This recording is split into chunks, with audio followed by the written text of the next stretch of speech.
Ah, that's really annoying. That's really annoying. You guys can hear me now, can't you?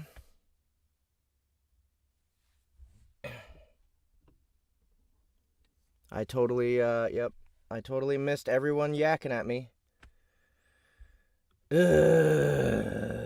I hate it when this shit happens. StreamYard should have...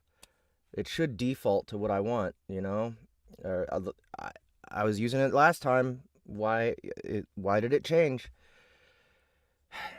Anyway, thank you guys for coming. This is the last episode of Everybody Loves Large Chests Volume 8 Cold Reads.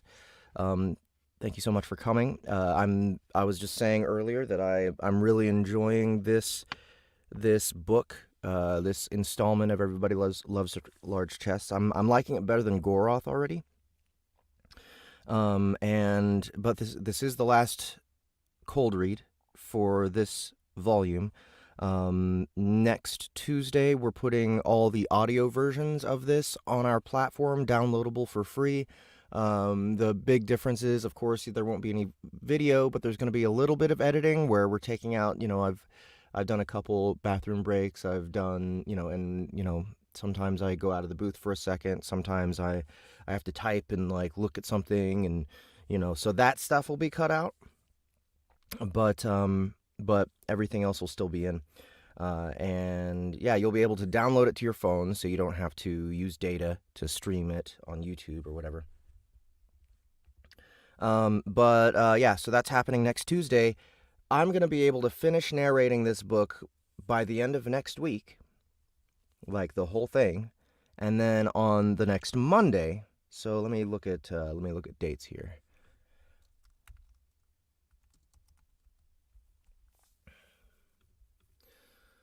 So the next Monday, which is October 17th, Cold Reads will start for Volume 9 of Everybody Loves Large Chests.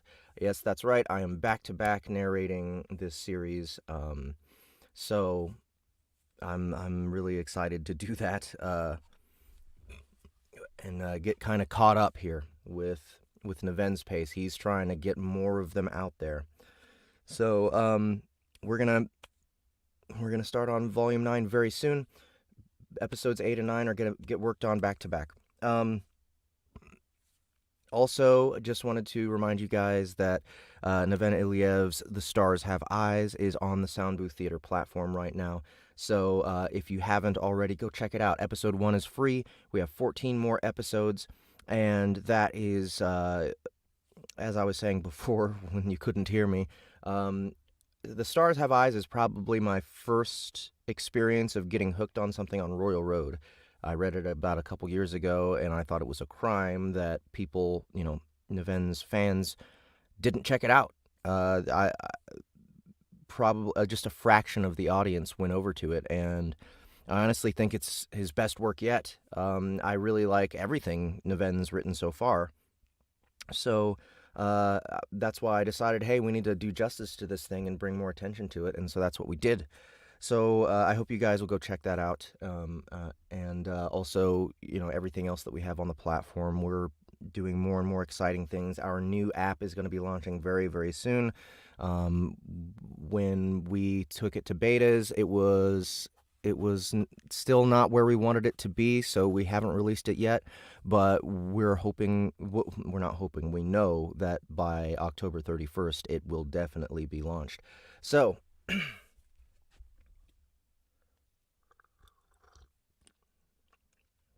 let's get this last cold read of Stain done.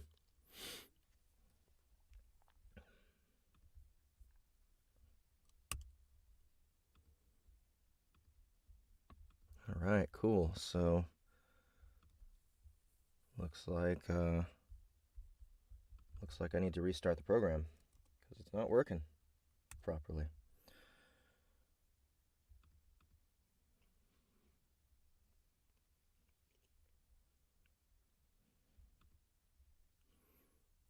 Sorry about that, guys. Just a little technical difficulty. Oh, Jesus. Just a little technical difficulties.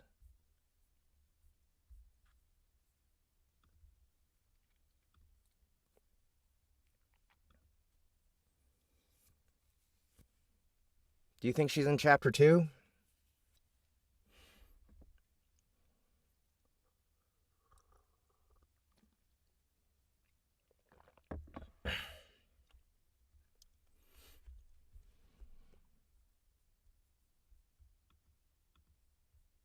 Why is my Zoom not working? What the fuck?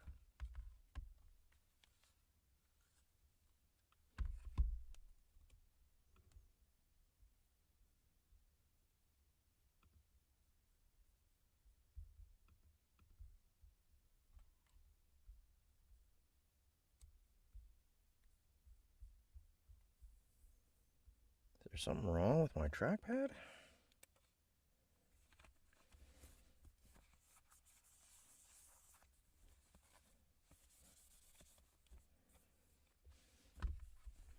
I can't not have my Zoom working. This is bullshit.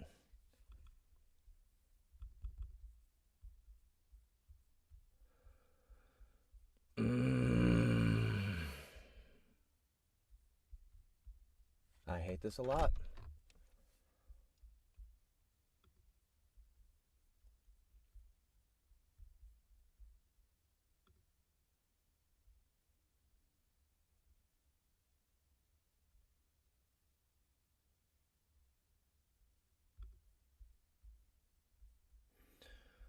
Oh man, I'm really mad. I'm really mad that my Zoom's not working for my trackpad. There we go. Why did it all of a sudden work? Alright, I'm not gonna complain. I've been fucking with it and fucking with it. I guess I just had to tickle it long enough to wake it up.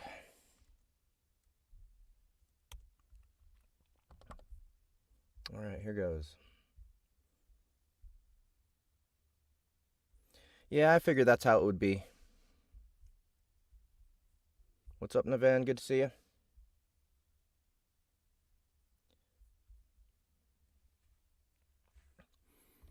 Part 3.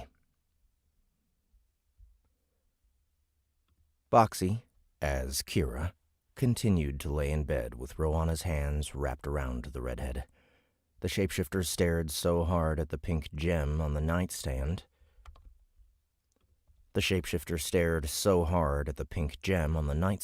That one might think the not-catgirl was trying to smash it with her glare. Its golden irises could see what its magical sonar could not. That proved beyond the shadow of a doubt that the object was the very same article as the one it had sent away for study last night. Its authenticity was not in question. The real issue was the matter of how, exactly, it got there. Luckily for Boxy, it knew just who to ask. "Claus! Where's now?" It telepathically reached out.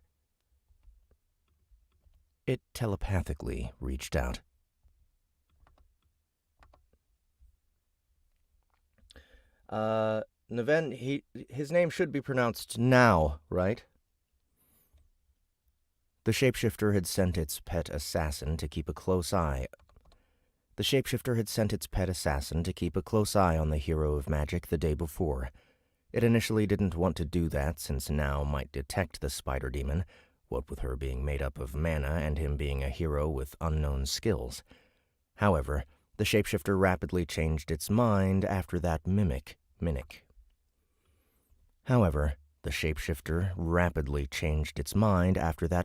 incident. It showed that now Shoki was even less alert than he appeared, though at least his intentions appeared legitimate. He didn't seem stupid enough to steal another hero's treasure, but his carelessness was a problem. Oops.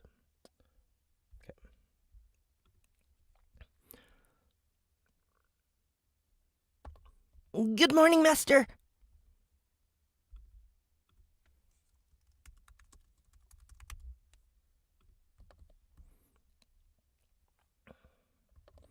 Drea replied. He's currently in the Central Consortium building. What's he doing? Sleeping. What? Damn it. What about last night? He spent most of it up and about until he collapsed at his desk about 3 hours ago. The way he struggled but failed to keep his eyes open was quite adorable. So, he's been there since yesterday? Yes, Master. What about you?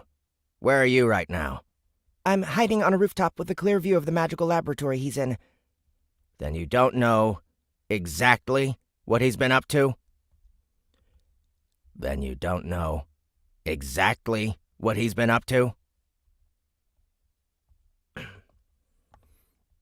No, Master. I can track his position through windows. But the place is rigged with surveillance magic. I can't get closer without risk of raising an alarm. The monster groaned reflexively, making the slumbering elf clinging to it shift in her sleep.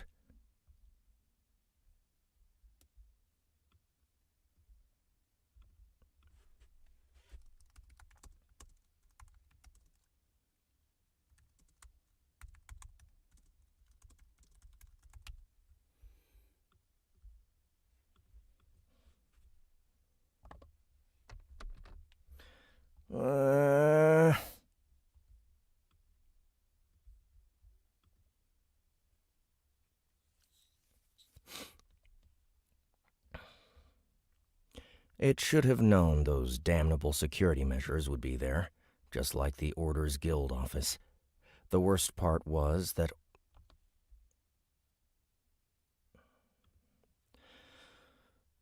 It should have known those damnable security measures would be there, just like the Orders Guild office. The worst part was that Claws couldn't break the enchantments with counterspell. Well, no, that wasn't quite right. It was certainly within her ability to do so, but whatever security personnel was monitoring the area would notice. It'd be no different from tripping the alarm, and doing so would go against her orders. While Claws was instructed to keep a close eye on Now, she was to take every possible precaution to avoid detection, be it by the hero or someone else. The arachnid demon had centuries' worth of experience when it came to sneaking about and circumventing security measures. Therefore, if she, in her honest judgment, deemed it too risky to approach her target, then her master would be a fool to say otherwise. Still, that did not answer the shapeshifter's most pressing concern. "What about the shiny I gave him? Can you see it right now?"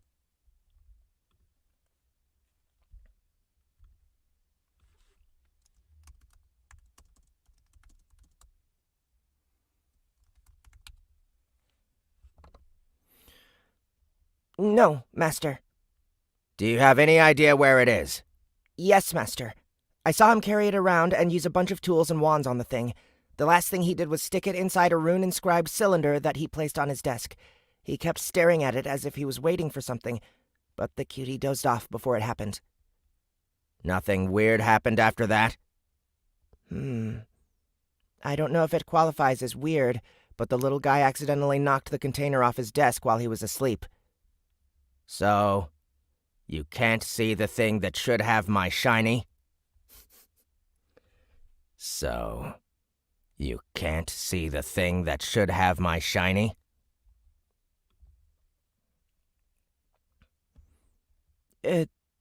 No, but it should still be in there. It had a screw-on lid, and the pup didn't get a single visitor since he entered that room, so I don't see where it could have gone. Well, so much for that idea. It would appear the best way to figure this out was the direct approach. Continue monitoring him. Continue monitoring him and notify me if he leaves the room. I'll be there in a little bit. Yeah, with pleasure. Something about that overtly enthusiastic response struck the shapeshifter as a bit odd. In fact, thinking back on its conversation, the demon's attitude towards the one she was stalking was a bit worrisome, to say the least. In fact, thinking back on its conversation, the demon's attitude towards the one she was stalking was a bit worrisome, to say the least.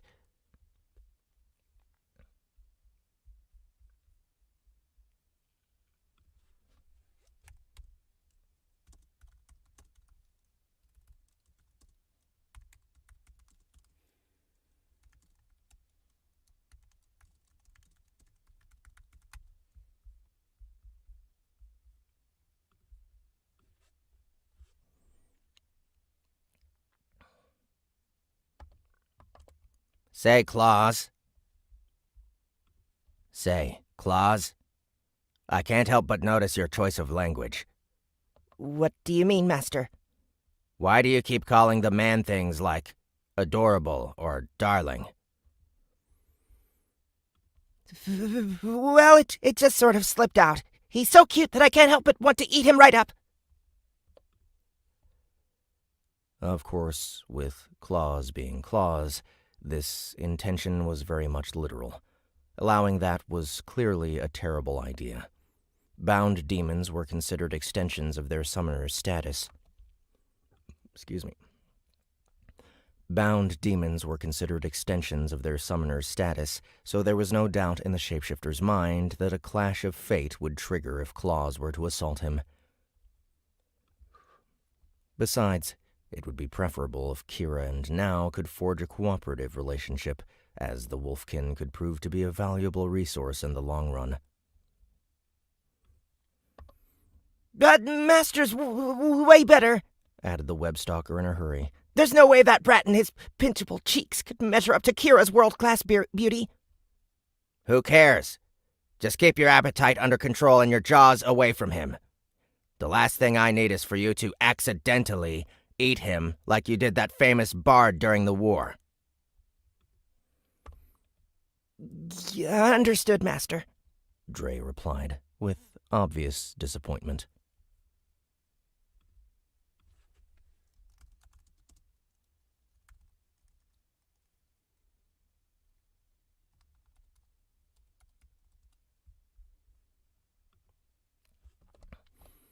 That potential disaster handled, Keira reached out and grabbed hold of the shiny she had been staring at the entire time.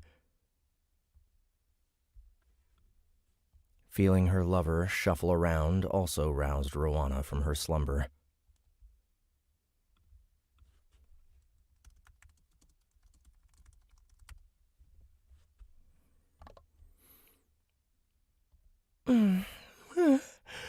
Morning, sweetie, she said with a yawn while snuggling against the cat girl. Hey, Rowie. You getting up? Mm-hmm. Why, though?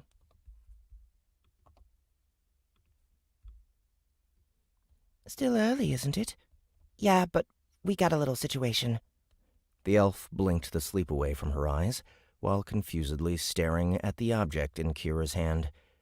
She jolted awake when she finally recognized it, and the answer her brain came up with to the very obvious question of, how did that get here, filled her with dread. Did that guy from yesterday sneak in here last night? Calm down, Rowie. You know full well either me or Minnick would have noticed if someone tried to do that. Then how in the world? Then...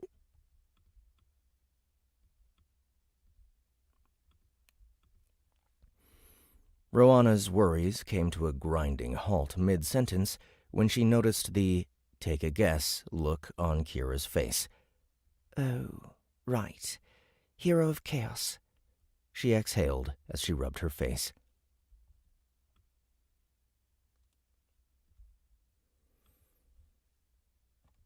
Oh, right. Hero of Chaos.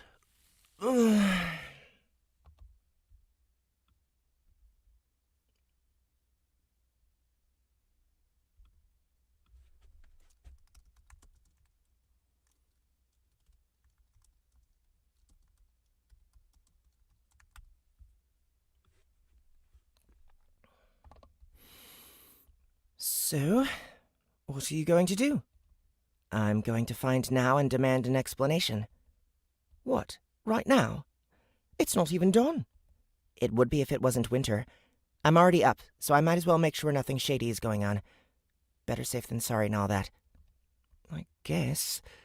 Can I at least whip you up some breakfast before you go? That's okay. I'm still full from last night, said Keira, as she kissed Rowana's forehead. Just get some rest. I'll try and be back as soon as I can.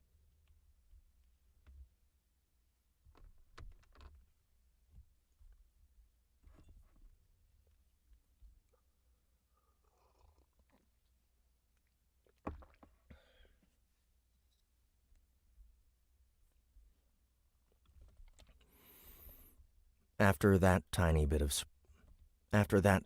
persuading, the cat girl got dressed in her winter coat and stepped out of the house. All right, let's get some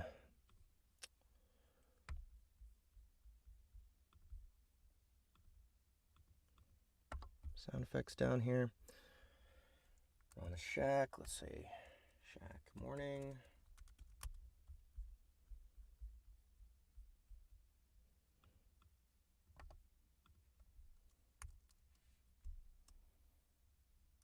Town.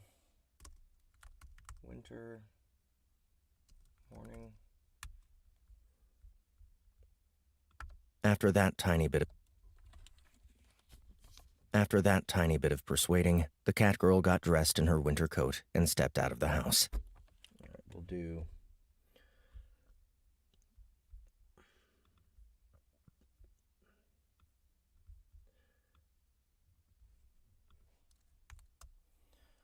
front door close.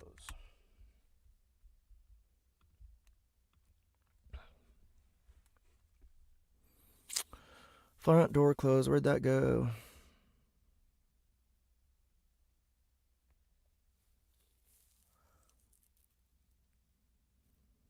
There it is.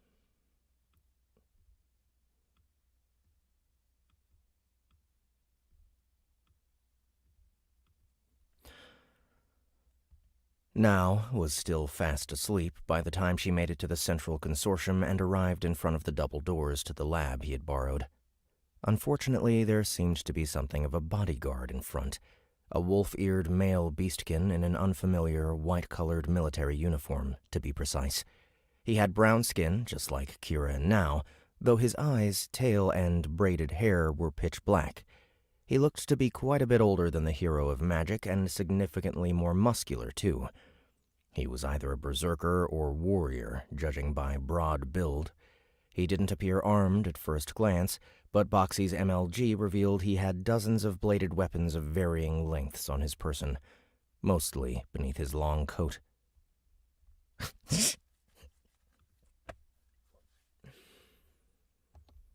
"Hold it right there, pussy feet," he snarled as he stood in Kira's way. "This area's off limits, so scram!" Excuse me? It wasn't like the cat girl. Excuse me? It wasn't like the cat girl to raise her voice like that, but she had good reason. This was probably the first time anyone in Azure Vale had taken such an outwardly rude tone with her. This was probably the first time anyone in Azure Vale had taken such an outwardly rude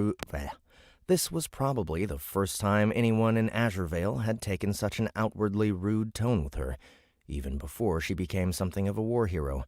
Boxy felt quite confident in Keira's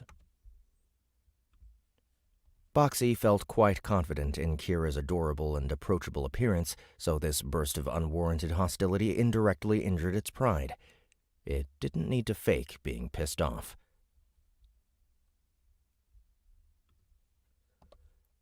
What are those ears just for decoration? I said beat it.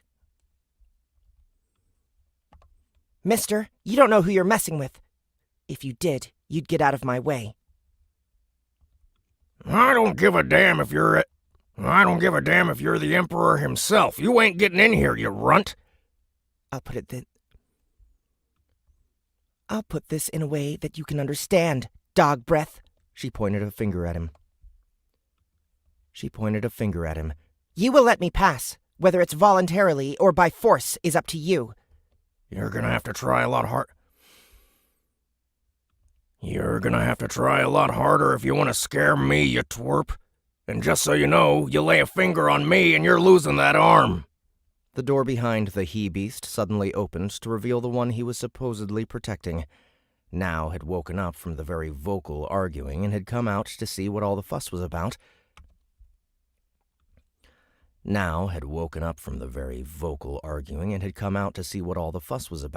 Which was more or less what his visitor had been aiming for.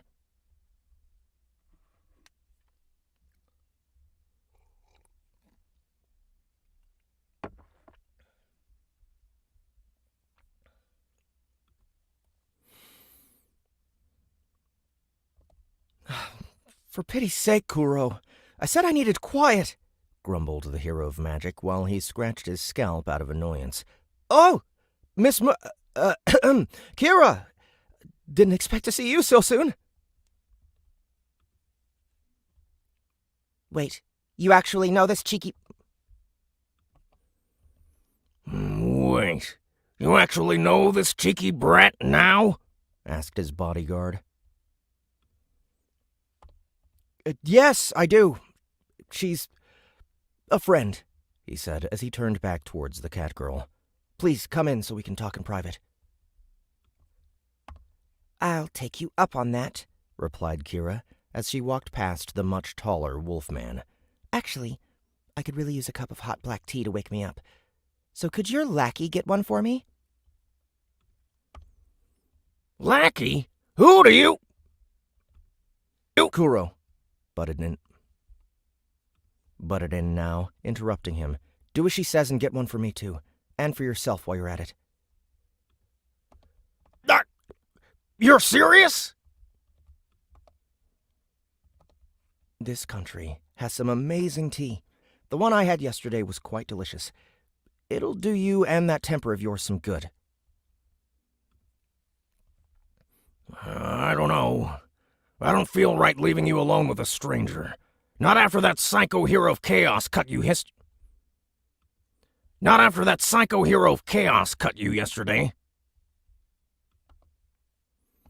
Psycho! Squealed Keira. Oh, I get it, growled Kuro. You're the one, aren't you? You're the one, aren't you? Guys! Shouted Now. It's way too early for this, so let's dial it down. Keira, Kuro here is my sworn brother. We look out for each other. That's what we do. And Kuro, I assure you, Miss Morgana is no psycho. I already explained that clash business was a misunderstanding. Like it or not, she's a hero like me, so I would appreciate it if you treated her with the same respect. Respect has to be earned. Just get the blasted tea, will ya? Insisted Now in another uncharacteristic show of anger. Fine. If you want to get cut by psycho pussy again, that's... If you want to get cut by psycho pussy again, then that's on you. The two shorter beastkin walked into the lab and shut the door behind, though not before Kuro exchanged a few extra spiteful glances with Keira.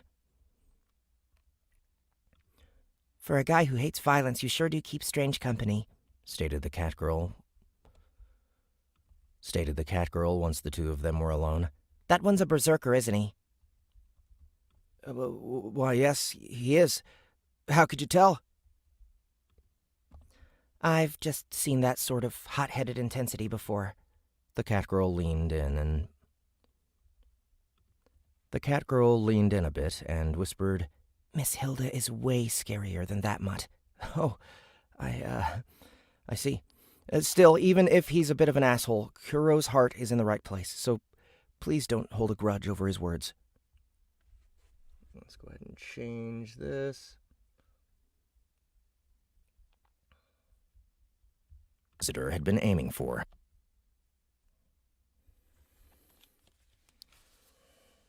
Protecting. Now had woken up from the very vocal arguing and had come out to see what... let me try that again. Now had woken up from the very vocal arguing and had come out to see what all the fuss was about.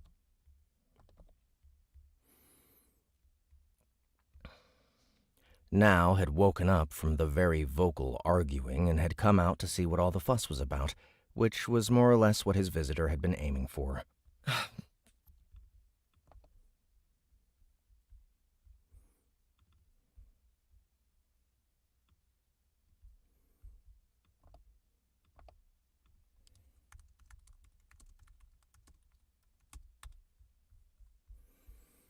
Okay.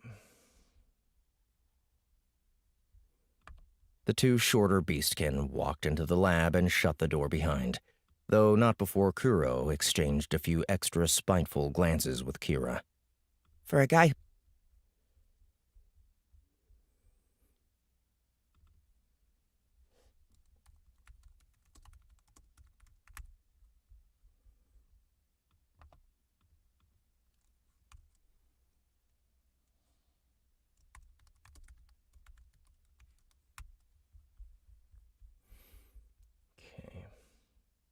Grudge over his words.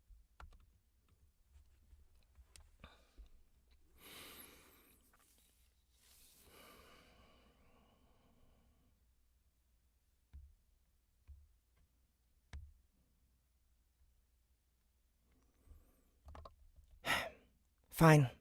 I'll let it go. Even though he started it. I appreciate your consideration. Come, have a seat. Started it. I appreciate... The consortium laboratory was rather messy, to say the least. The alchemical mixing stations, as well as the enchanting table, were in complete disarray, and there was just as much loose... The alchemical mixing stations, as well as the enchanting table, were in complete disarray, and there was just as much loose paper on the floor as there was on the nearby desk.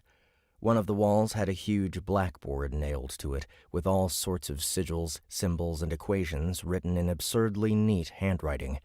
A bunch of large, peculiar devices with globes, rods, and pylons sticking out could be seen lining the other walls, each giving off a sporadic hum or click to signify they were active. There wasn't much else in terms of available furniture, so Keira and Now had to sit at an empty desk next to each other.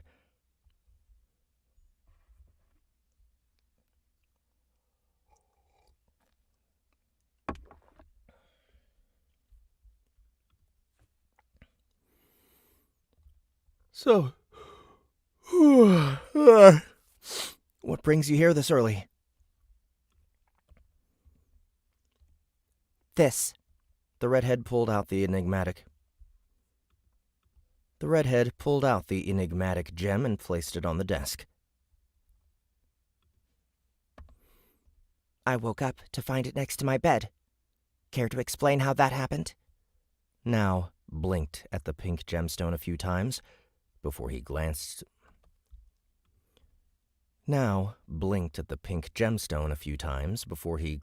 towards the workstation he'd dozed off at.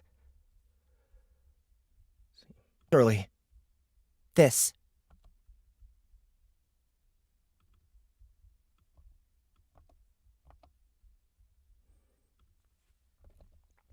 The forearm-sized cylinder that Drea mentioned was on the ground, though its cap had somehow fallen off next to a drain in the ground. The opening was probably intended to soak up any questionable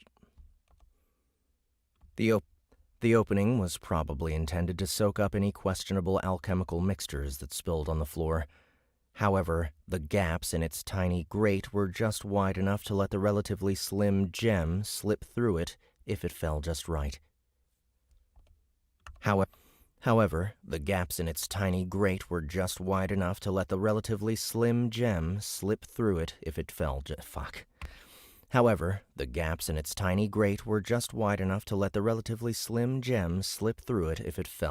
right.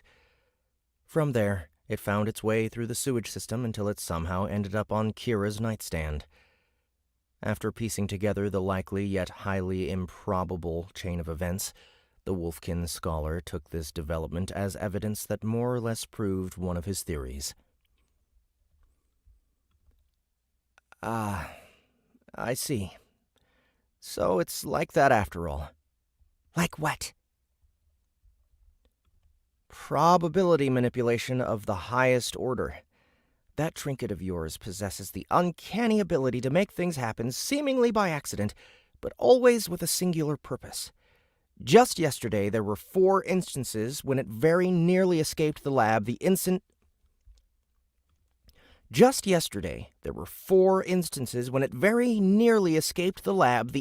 I took my eyes off it. I tried sticking it in a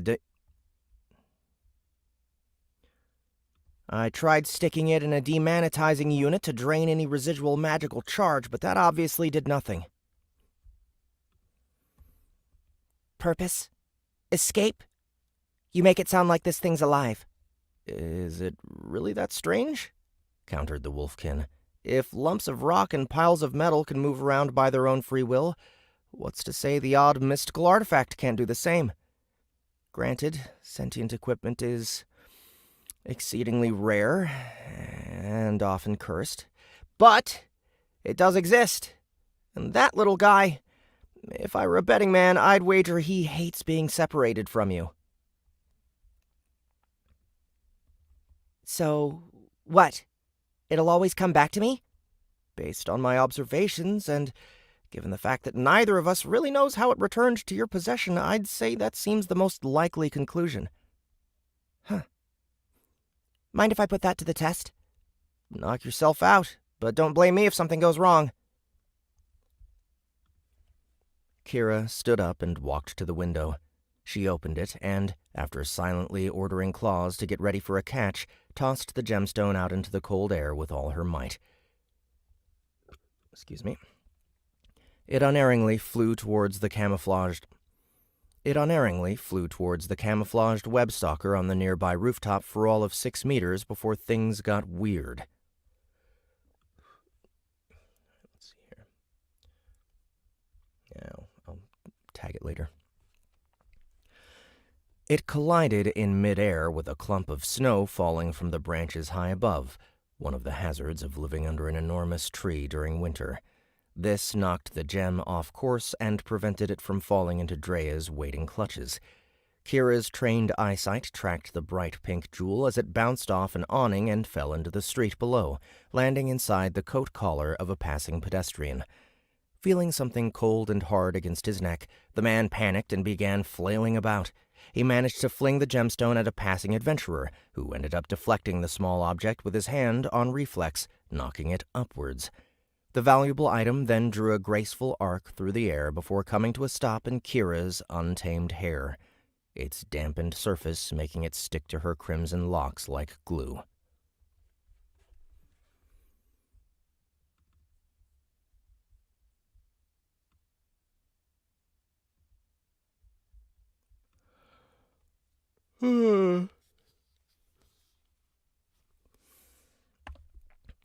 Wow! That was cool. Cool is an understatement, Miss Morgana now smiled. It's extraordinary. I've never seen probability manipulation this powerful. Same with the mana absorption rate. It's so strong that none of the tools here can analyze the thing since it keeps soaking up all their magic. See that silver-plated bucket over there in the corner? The Catgirl walked to the vessel in question and peered into it to see... The Catgirl walked to the vessel in question and peered into it to see... The Catgirl walked to the vessel in question and peered into it to see a clear, odorless liquid. It's full of water? That used to be mana potion until I dunked the gem in there. That used to be mana potion until I dunked the gem in there for a few... That used to be mana potion until I dunked the gem in there for a few seconds. That's just ridiculous. Whoever heard of an item drinking a potion? Again, ridiculous is an understatement. That item seems to toy with the natural and magical laws of this world on a whim. And, as I'm sure we both know, there's only one force in existence capable of something like that. It's the work of the gods? Mm-hmm, nodded the wolfkin in agreement. A thought somehow tasty and untasty. A thought somehow tasty and untasty crept into Boxy's mind. Say, now, is it possible this is a divine class item? Possible? No. I'm certain of it. And given that your patron deity loves toying with predictions, and given that your patron deity loves toying with predictions, probability, and the like, I'd say it's rather obvious who made it. Ah! I knew it! That bastard was messing with me again. I'll give you a good reward, my arse. Lying piece of goblin shit!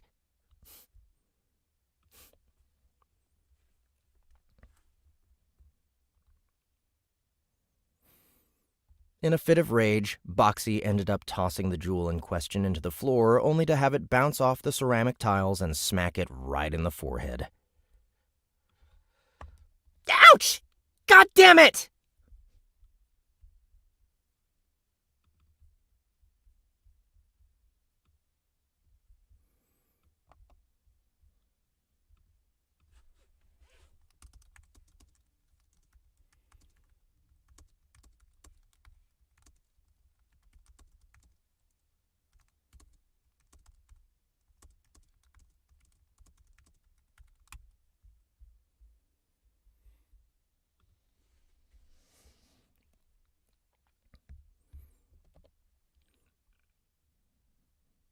At that point, the doors opened and the half-troll, half-wolf, all-man known as Kuro returned with a tea platter in one hand. Dial it down, flea brain, He snarled at the rowdy cat girl. before I have to make you.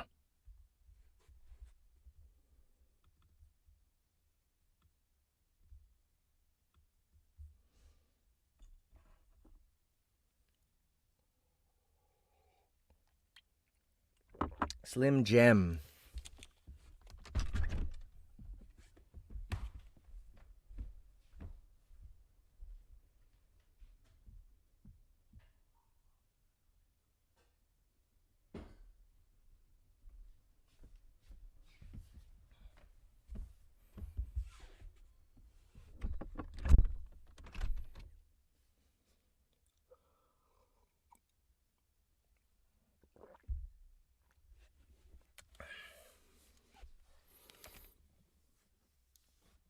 Do you think Boxy would think that Slim Jims are tasty?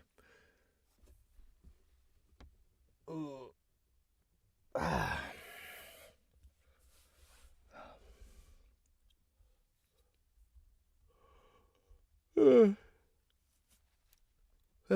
Excuse me, guys.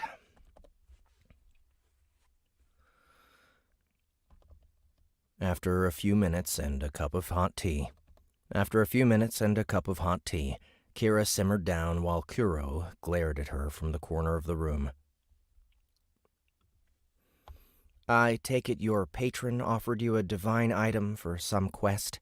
Now chanced to guess. Something like that. Actually, how come you seem so casual about this? I was super hyped up when I got the offer, yet you're treating this like another day at the office. That's because yours is the third divine relic I've seen, so I'm afraid my hype regarding them has mostly been spent. And let me tell you, those rumors and legends about them being all-powerful items, they're wrong, blown way out of proportion. Divine equipment follows its own set of rules and can be considered miraculous, but they won't let you rule a country or whatever. Yours, for instance, seems determined to always come back to you. I'd wager that property was how it wound up in your possession to begin with. Come to think of it, it was quite strange that Fayhorn would bequeath this thing to Keira even though he never found out about her being a hero. He might have suspected as much, but it was far more likely the divine gem manipulated events without anyone realizing. That seemed pretty much a guarantee, as the deceased's niece admitted there were some oddities involved in the processing of the will.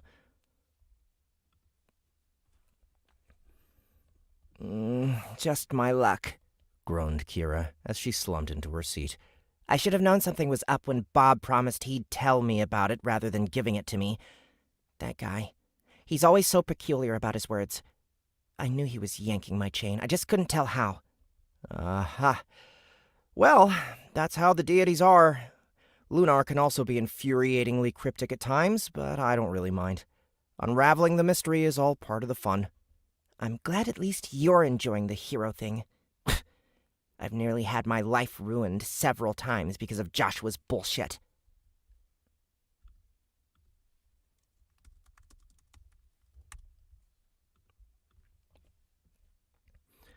Really? I find that hard to believe. I mean, I know the god of chaos is a notoriously duplicitous deity, but he still means well. At least, that's what Lunar told me. Means well? Yeah, right. That kettle doesn't give a single shit about what happens to me. He outright told me he'd enjoy watching me die in interesting ways. And that's not the worst of... Look, I'm about to say a lot of shit right now, but I'd prefer it if we kept it between us.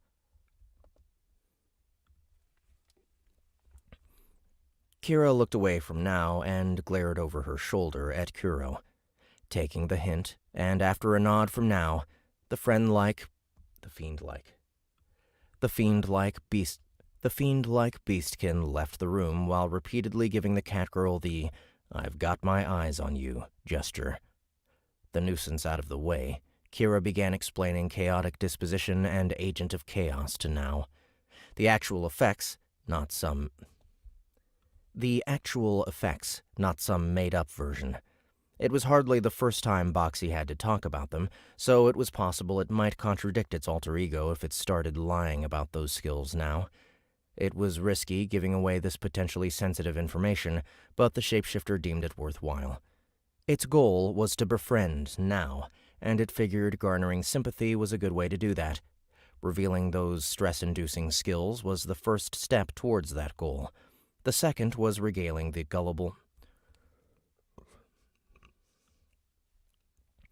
wolfkin with one of its tried and tested sob stories. Boxy shared a few, but decided to focus on the tale of the kindly fruit vendor who died of paralyzing rot flesh because of Keira's chaos-inducing... Boxy shared a few, but decided to focus on the tale of the kindly fruit vendor who died of paralyzing rot flesh because of Keira's chaos-inducing presence. It chose this as the highlight because Now mentioned something about treating diseases during yesterday's visit. It chose this as the highlight because Now mentioned something about treating diseases during yesterday's visit. Much as the shapeshifter hoped, the tall tale resonated with the naive hero and scored quite a few sympathy points for Keira. Once that deluge of disinformation was done, Now could do little but sigh and shake his head. I don't know what to say after hearing all that. I won't pretend to understand what you've been through, or what you're still going through. But I can clearly see being a hero of chaos has taken its toll. Yeah. To make matters worse, I saw the vengeance and judgment from above skills that Teresa's hero used when we... They're so straightforward and uncomplicated compared to Virgil's that it made me furious. And jealous. That self-righteous prick probably had a super easy life because of them, whereas I've had to live like a rat for 6 years!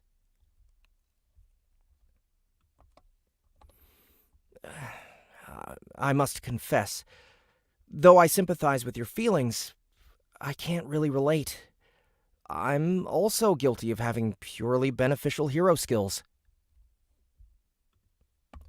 Really? What do yours do? They're called Higher Learning and Elemental Shift. The first lets me train magic-related skills and jobs quicker while also making it easier to learn spells by myself. The other lets me alter the elemental makeup of my spells on the fly, provided I can spare the extra MP. Boxy had to work extra hard to contain its wicked smile. There's, my neighbor's about to leave. He's in his driveway. His engine's making a lot of noise. I'm gonna wait till he's done.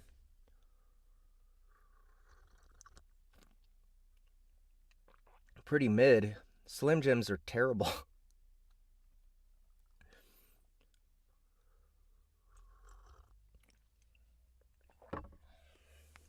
I mean, I like them, but they're terrible.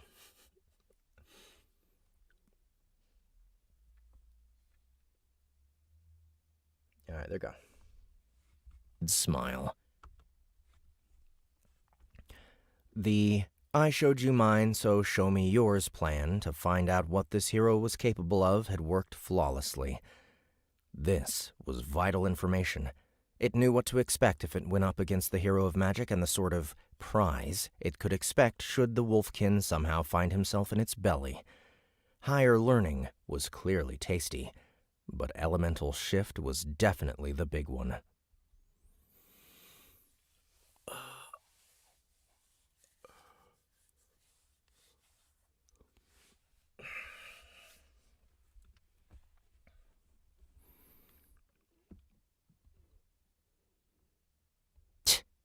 Keira clicked her tongue. Should have known. It's just me that has it rough. I wouldn't say that. I hear Axel's chosen hero of the sword has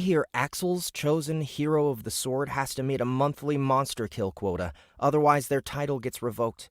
And the hero of death had to run all over the globe doing his dirty work.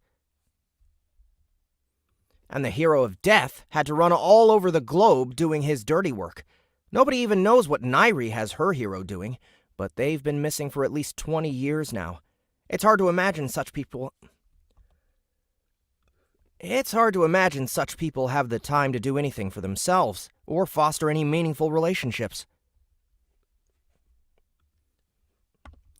Maybe. But at least they have purpose. Me? I'm like a fish flopping around in a puddle while a bored kid pokes at me with a stick. I think that's just your negativity bias talking. Huh? My what now? Negativity bias.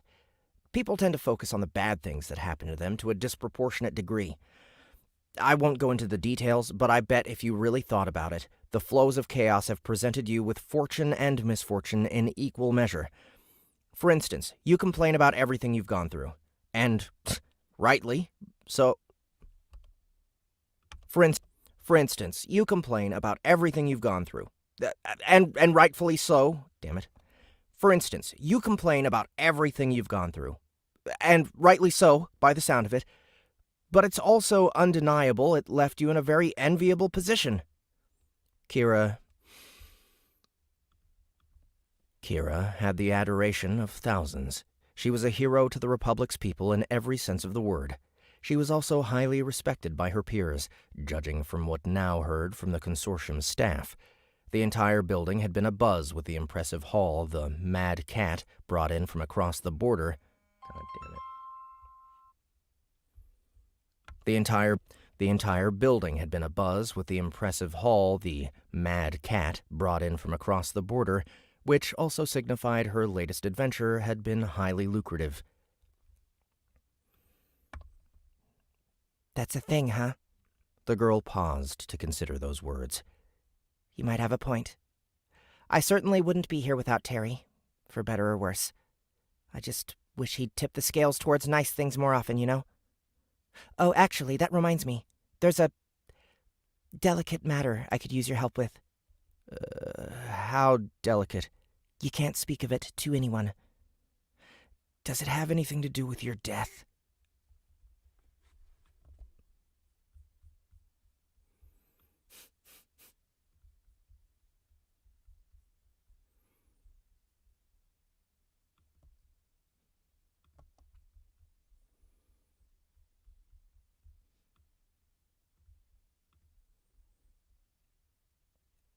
All right. Using the bathroom real quick. Be right back, guys.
Alright, back at it.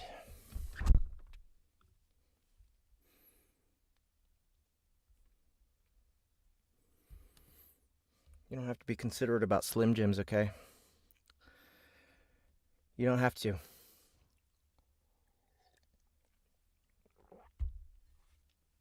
They got the ghost of Randy Savage defending them.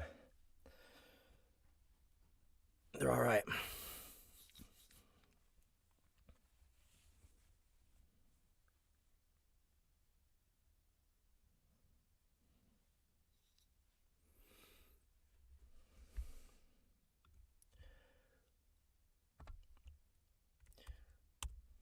Nope, that is 2.4. Nope, 2.4. There we go. Part 4. What? The redhead screamed in shock, then put a hand over her mouth once she realized how much she'd raised her voice. Excuse me. I'm not an idiot, Keira. I recognize the thing in your back. I recognized the thing in your back as a soulstone, and we both know there's only one way that could have gotten there. You can't tell Rowie, or Miss Hilda, or anyone. I figured you might feel that way. That's why I kept my mouth shut yesterday, and why I intend to keep it that way. You have my word that I won't tell a soul, or even things without a soul. I can even swear it on Teresa's name if you want. Your word will have to do. Me and that goddess, I doubt we'd get along, all things considered. Ah, right. The hero killer thing. A heavy silence hung in the air as the cat girl and the wolf boy took sips of their tea. So, this is kind of awkward. But that wasn't actually what I meant. The delicate matter is something else entirely. Oh! I'm sorry, it's rare for me to jump to conclusions like that. Nevertheless, I can at least hear you out. Right.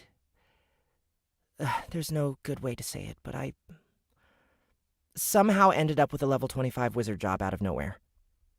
Now slightly turned his head with a quizzical look that suggested he was skeptical, yet intrigued. You did you? Dare I ask how? It's complicated.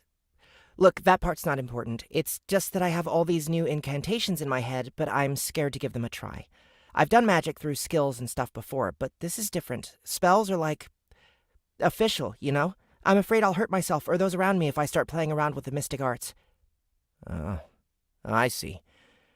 That's definitely the right attitude to have with unfamiliar magic. You'd be surprised how many people toy with supernatural powers they barely understand, and you want me to train you, don't you? Something like that. I figure if I'm given this power, I should probably learn to use it responsibly and safely, you know? Well, sorry to say, but I'm not a holder of the wizard job myself. I have my hands full with the scribe, alchemist, and enchanter already, so yeah. I already know you're useless in a fight. You made that clear when you wet yourself yesterday. Hey! But you still know stuff about things, right? About how magic works? I would certainly hope so.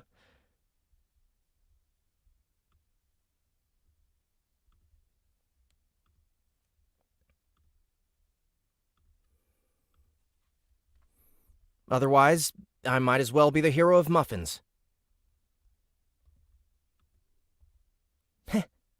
Muffins.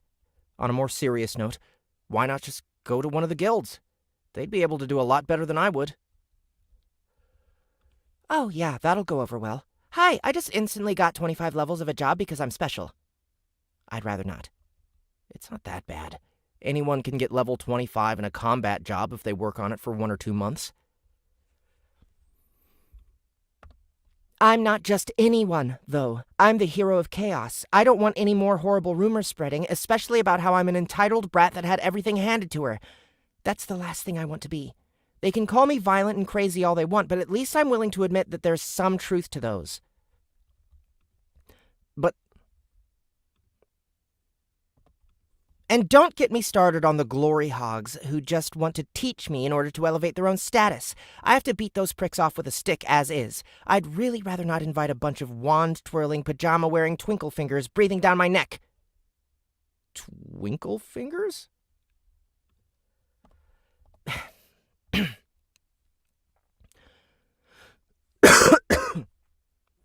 Excuse me.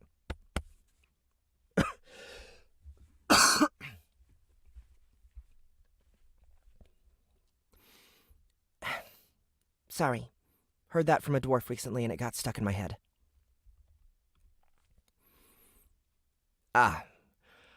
Well, I can certainly see where you're coming from. I'd personally prefer if nobody knew about my connection to Lunar. It's convenient at times, but certainly a bother at others. So, you'll help? I suppose I might as well, since I won't be leaving for at least another week, and I need something to keep me busy. I can show you the basics until then, but after that you really should find a proper mentor. I will! Thanks a lot! Don't mention it. First things first, though, I'm going to need a few things from you. The wolfkin stood up and reached into his robes, pulling out a notebook and enchanted quill. Wait, we're starting right now? No, I'm far too tired for that. This is just prep work. Here, I want you to note down all your attributes, jobs, skills, and any relevant perks.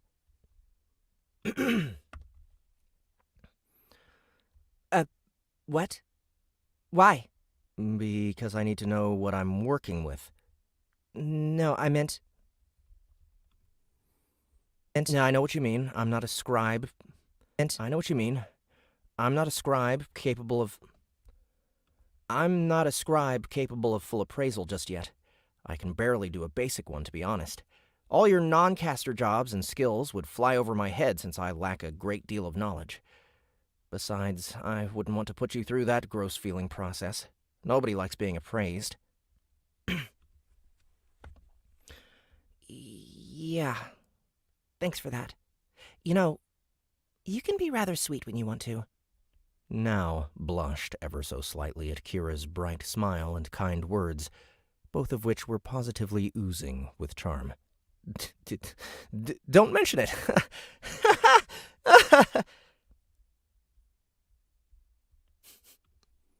The wolfkin ended up stuttering his way over to some cabinets with a forced, nervous laugh, as he was unused to this sort of treatment from the opposite sex.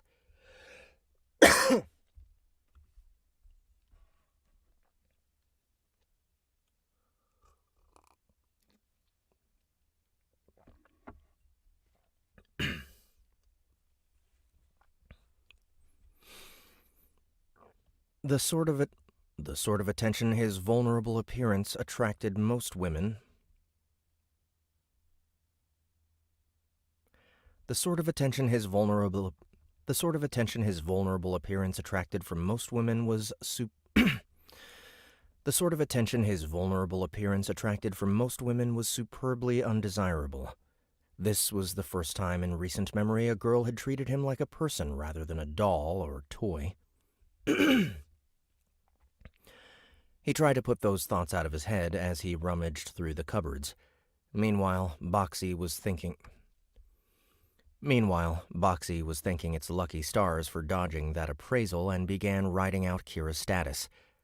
Or, at least, the part of it that it wanted now to see. Meanwhile, the wolfkin was struggling to find the device he was after. He was a guest and didn't know where everything was, so it took him a few minutes to locate the item. This gave Keira plenty of time to finish her task. "All done?" he asked as he took back his notebook.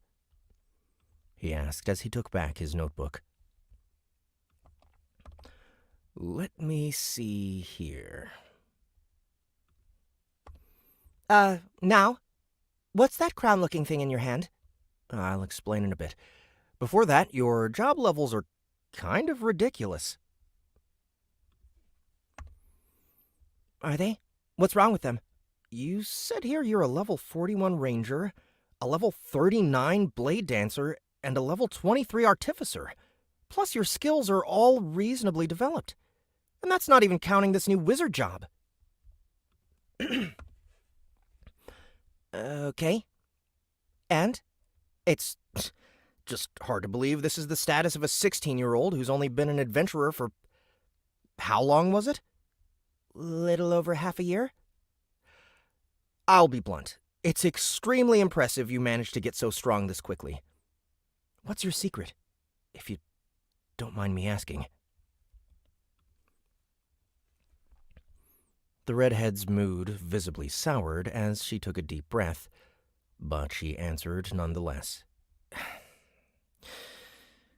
Taking part in a war and going on grueling month-long treks through the monster-infested wilderness. I imagine anyone would go up in levels in those circumstances. I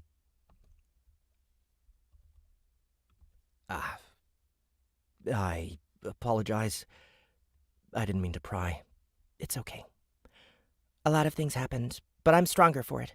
And if there's anything being Jordan's hero has taught me, it's that you can overcome fate or destiny or whatever as long as you have two things, mettle and the power to back it up. If I'm going to make the world stop treating me and my loved ones like its playthings, then I need to harness every weapon I can. Be it the bow, the blade, the bomb, or wizard's magic. You are a lot more complicated than you initially let on. You know that, Keira? I'd rather not be. But here we are. She offered a defeated smile. Right, speaking of magic and blades and whatnot, I was wondering about something. Is it true blade dancers can evoke spells purely through motion? No? Of course not. Well, kind of. I mean, there might be some advanced technique that does that, but the most I can do right now is conjure flames and ice through a skill. It's certainly not a spell. More of a martial art, I suppose. So it was a skill. So it was a skill. Sorry, I heard it was magic that scaled with one's intelligence attribute, so I assumed spell. If it's not, that makes me even more curious. I would be quite interested in seeing it sometime, if you don't mind. Oh, sure, I don't mind. Great. For now, I still need to... Wait, what are you doing? What does it look like? It looks like you're holding one of the old swords used for enchanting practice while taking up a fighting stance.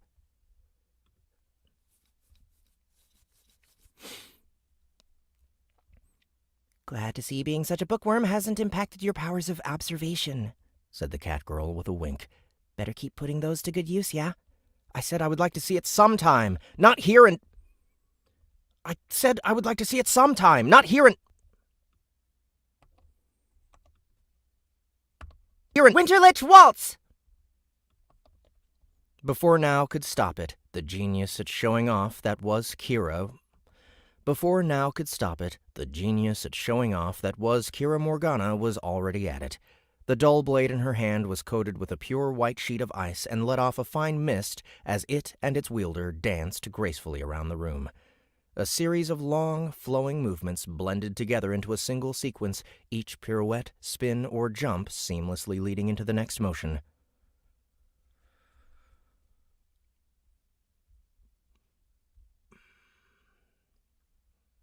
Alright, need to start doing some of these shits.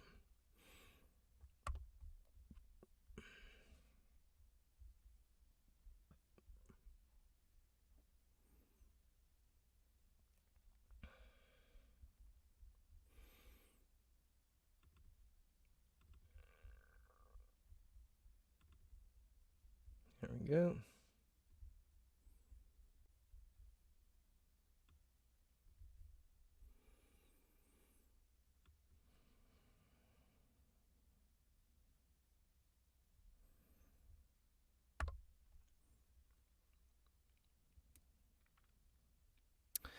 Okay.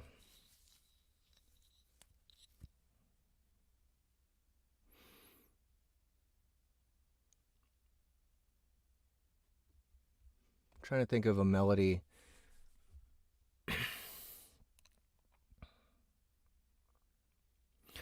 Melody from the ELLC score. That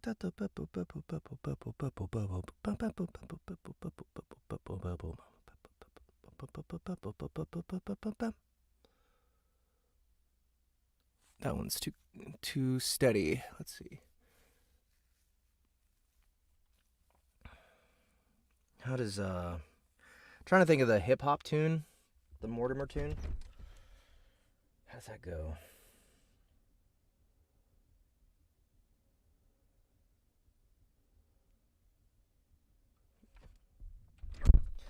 I can't remember.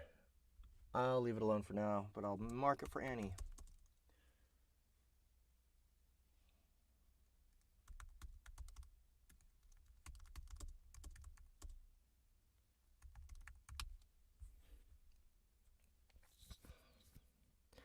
Na na na na, la la, la la, la da da da da da, la la la la, na da na na na na, la la la, la la la la.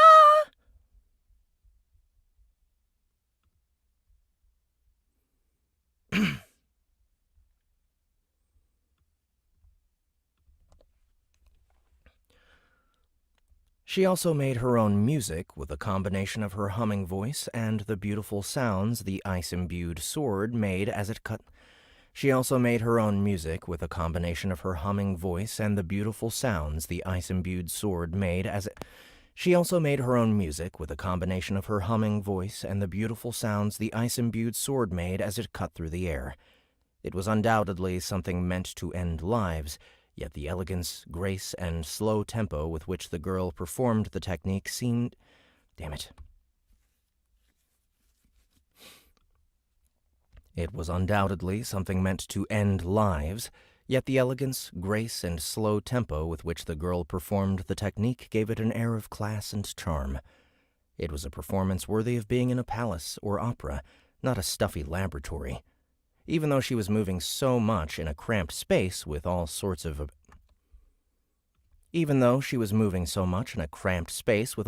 apparatuses strewn about, she never once faltered or knocked over anything. Her limbs and weapon came within millimeters of colliding with various objects, but never so much as touched them. It was a masterful display of depth perception and precise movement. The display positively enthralled her slack-jawed audience. Maybe it was the sleep deprivation or the oddity of his company, but now couldn't help but feel as if he was staring at a dream. He almost wanted to ask who was this mysterious creature that had replaced the... He almost wanted to ask who was this mysterious creature that had replaced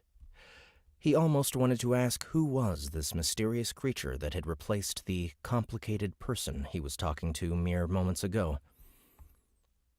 He almost wanted to ask who was this mysterious creature that had replaced the complicated person he was talking to mere moments ago. It was as if someone had distilled elegance and beauty into a physical form. Even the one-size-too-large plain blouse she was wearing almost seemed like a billowing gown as its hem flapped about.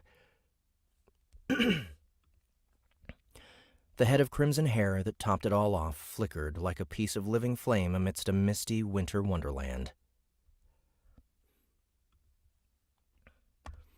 Pam, pam, ta-da! With a final flourish and a kneeling finish, the performance finally ended. So, what'd you think? Asked Keira as she jumped back to her feet, already back to her tomboyish self.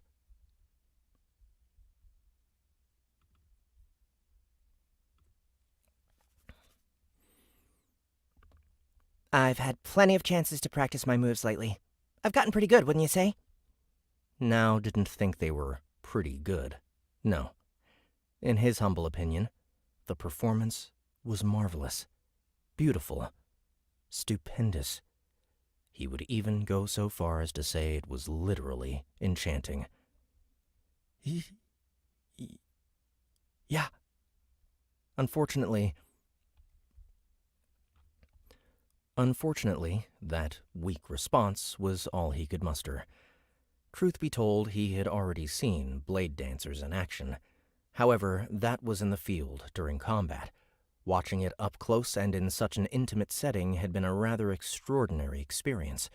It opened his eyes to the otherwise obvious fact that Keira was a young woman, and an extremely attractive one at that. The epiphany reduced him from a scholar to a hormonal teenager whose mind had trouble thinking about anything other than, "I'm alone with a pretty girl." Ah, that felt good. Keira happily stretched her arms up. Skipped out on my morning stretches, so that really hit the spot. Anyway, what were you saying about the crown in your hands? Right, yes, of course. So the Aptitude scanner. His thoughts were still somewhere else entirely, though, and he ended up unintentionally staring at Kira's face, especially her lips. They were thin, but looked incredibly soft all the same. Now?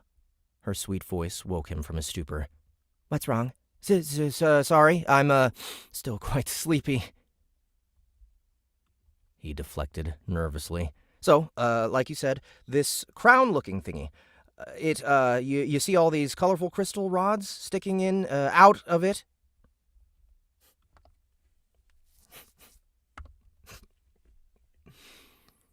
Yeah? There's 16 of them, right? Yes, quite right. So, this tool samples your internal mana. Just a tiny bit of MP, nothing to worry about. He added in a hurry. I'll leave that out. Just a tiny bit of MP, nothing to worry about. It, then determines which magical element you're most in tune with, which then indicates which arcane disciplines you have natural predisposition towards. Just a tiny bit of MP, nothing to worry about. It then determines which magical element you are most in tune with, which then indicates which arcane disciplines you have natural predisposition towards. This is mainly determined by lineage, but can be influenced by the environment of one's formative years. The exact factors are largely unknown, so there's currently no way to accurately determine aptitude without one of these scanners. Yeah. Okay. Now, can you explain that in more practical terms? Oh, sorry. Here, let me demonstrate. The hero of magic then placed the crown on his head. 4 of the crystals lit up instantly, though the pinkish one was much brighter than the white, deep blue, and dark green. See? In my case, my strongest element is space, followed by cold, water, and scourge, he explained by pointing to each glowing stone in turn. It's a bit of an awkward combo, but normally it means I should look into becoming a cryomancer rather than a pyromancer. Oh, I get it. So it lets you know what your talents are. That's pretty neat. The girl leaned closer to Now, as if to get a better look at his enchanted headwear. There's quite a lot of these stones, though. Are there really that many elements? That's right.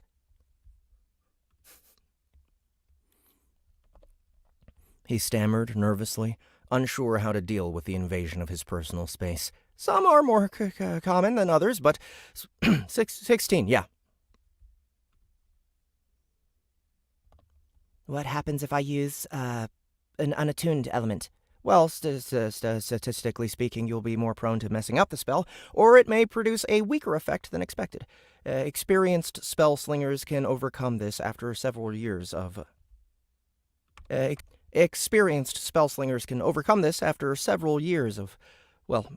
experience. A beginner like you should definitely stick to your strengths. I see, said Keira, while vigorously nodding along. Can I give it a go, then? Be my guest, he said weakly, as he handed over the item. Boxy momentarily paused its efforts to charm the shy wolfkin, as it was quite Boxy momentarily paused its efforts to charm the shy wolfkin, as it was quite eager to see how this turned out. It had no idea this aptitude test was even a thing, but then again it hadn't really looked into applying for a magic It had no idea this aptitude test was even a thing. But then again, it hadn't really looked into applying for a magic-centric guild as a newbie. The only thing Hidden Arrow asked of Keira before letting her sign up were some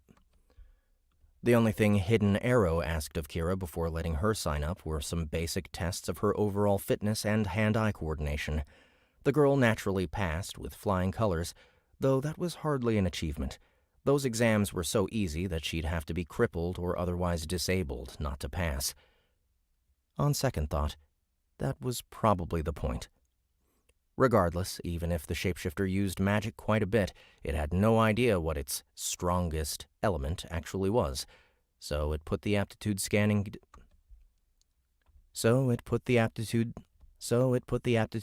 device on with high expectations. Well?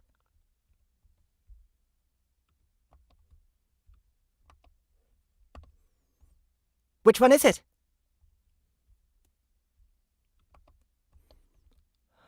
Huh. Now that's weird, said Now, scratching his left ear. I mean, usually you'd see anywhere between 2 and 5.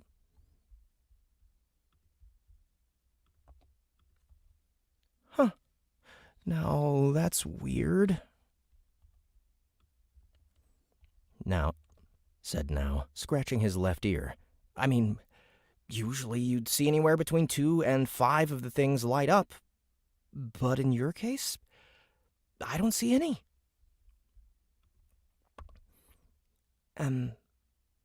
Okay.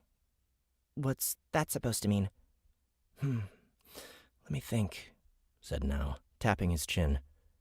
The magical charge extracted from the user. Path of least resistance. Can't be none of them. Maybe too many paths?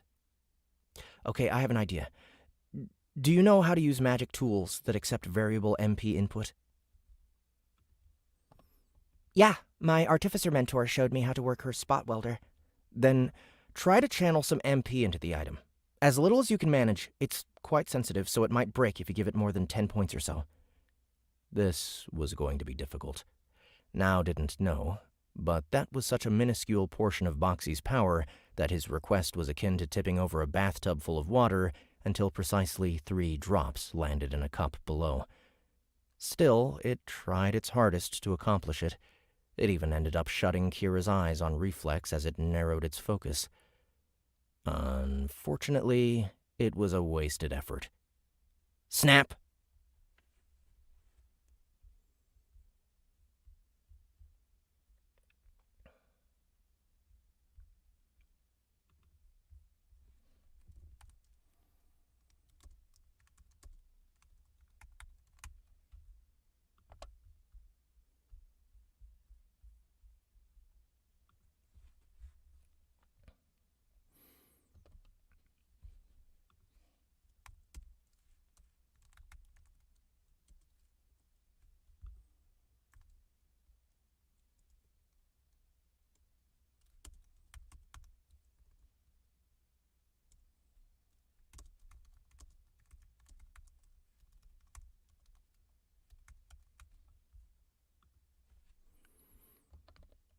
All 16 crystals popped at once as the measuring device was overloaded. So, it's like that after all, mused the hero of magic. Sorry, apologized Keira while taking the thing off. I'm still a newbie, so I misjudged the... No, never mind that. See here, he said, taking the item from her head. Notice how flawlessly you cracked all of these right down the middle? Well, aside from the one for shock, that one seems like it got slightly lesser charge. Well, aside from the one for shock, that one seems like it got a slightly lesser charge, but still more or less equal. Please tell me that's a good thing. It is! I think I'm starting to understand why Fabio is so interested in you. Keira, you have a rare gift. I do? She asked, her face brimming with anticipation. You're something us scholars call a polymagus. Nice! What's that mean? None of your elements stand out. You're completely average on all of them. The girl's excited grin stiffened into a tight-lipped smile that was best described as annoyed disappointment. What? The oblivious wolfkin looked around. Is something the matter? Keira beckoned him to lean closer with a finger. The gesture might have invoked feelings of intimacy if it not... The gesture might have invoked feelings of intimacy if not for the sharp glare in her golden eyes. He wasn't sure what that entailed, but leaned in all the same. If you get my hopes up like that again...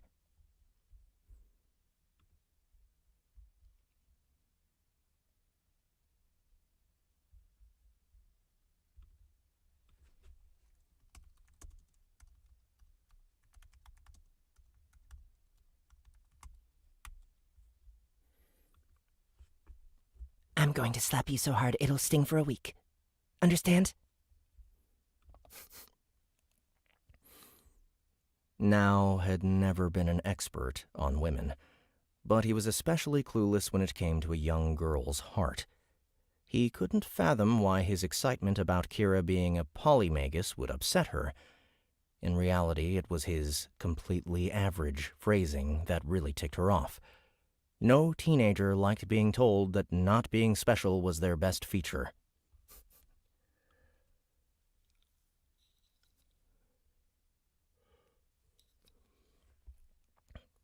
However ignorant on the matter, the hero of magic was still a lightning-fast study, so he already knew...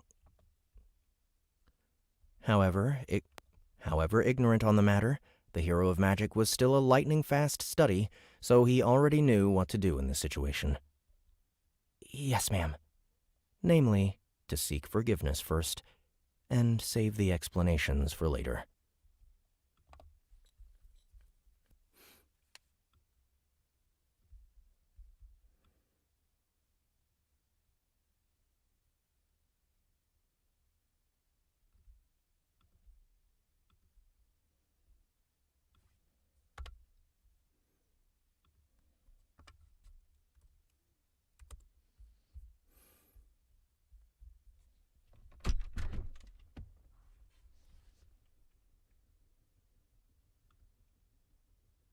Nutcracker, huh?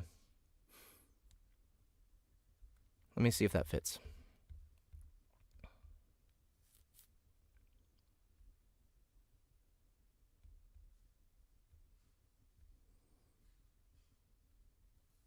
Na na na na na la la la la la la la na na na na na na na la la la la. It might work. Or something like it.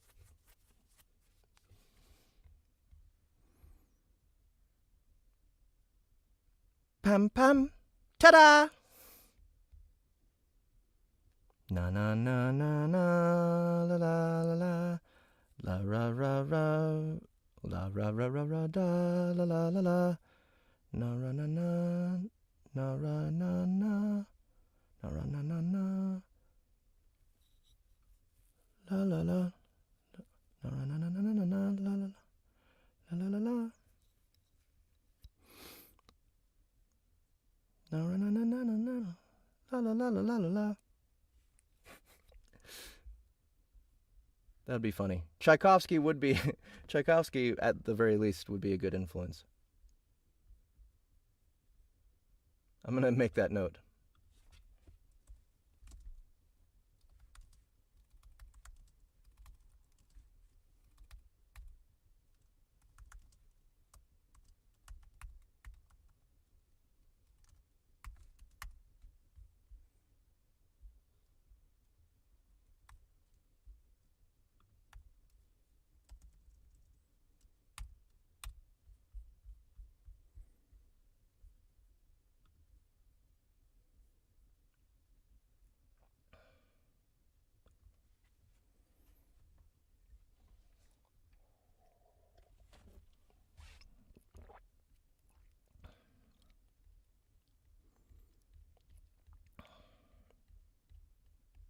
Whoa, whoa, whoa, whoa.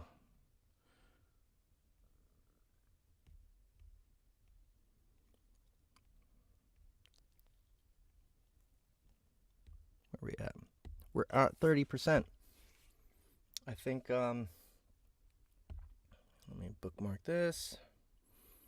Go to interlude. Ooh, okay.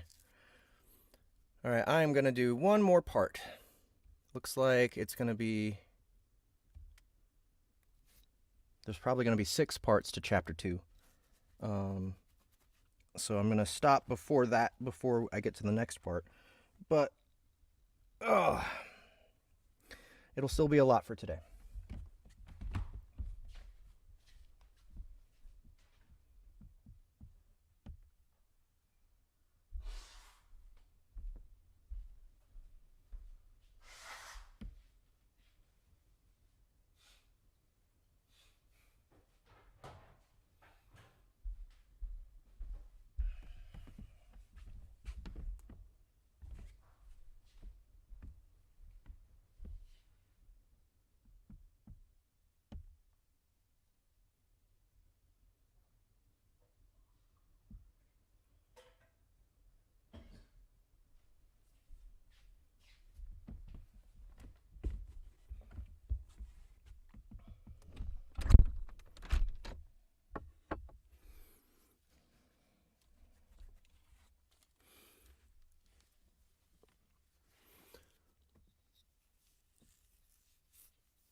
You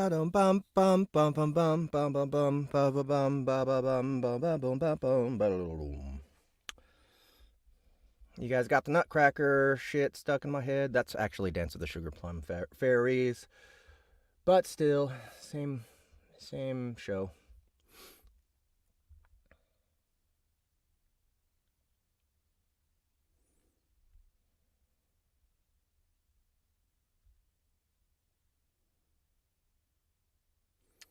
Ooh. Runin gave me a very specific reference.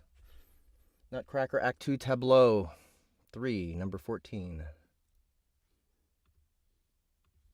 Let's see. Have you guys... By the way, have you guys ever watched a show called Falconhoof? Because I played a character last night that I used that guy's voice as inspiration. It's called Adventure Call is what it's called.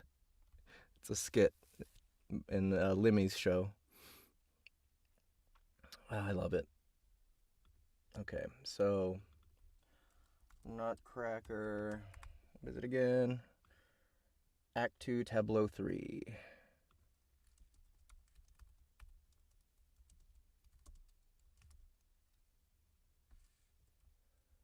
Did you say number 12?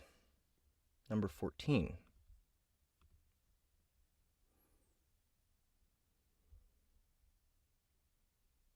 There's Waltz of the Flowers.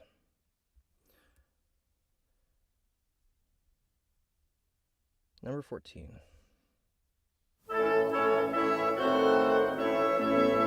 Oh, this one?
Oh, that's what I was humming already. Okay.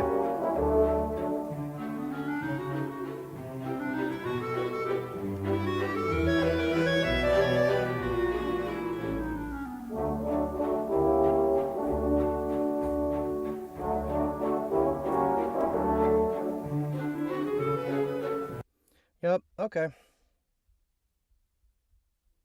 Blue Danube.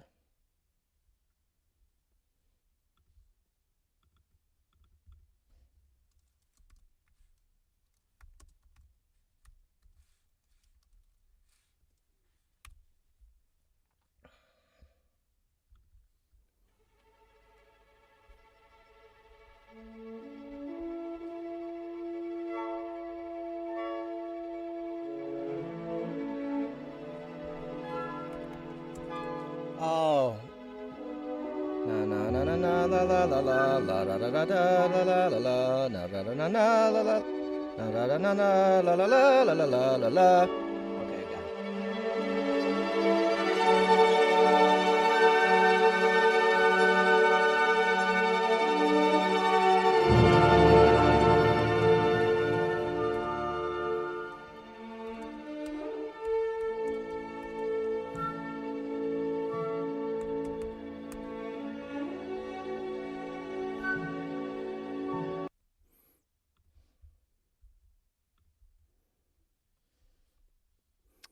And I'll go ahead and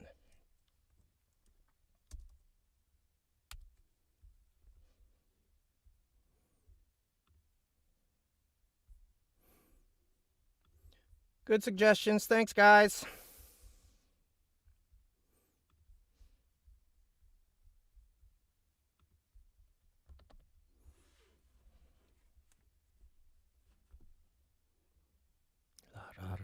La ra ra ra la ra ra ra ra la la la la na ra na na na na la la la la la la la la la la la la la. Okay.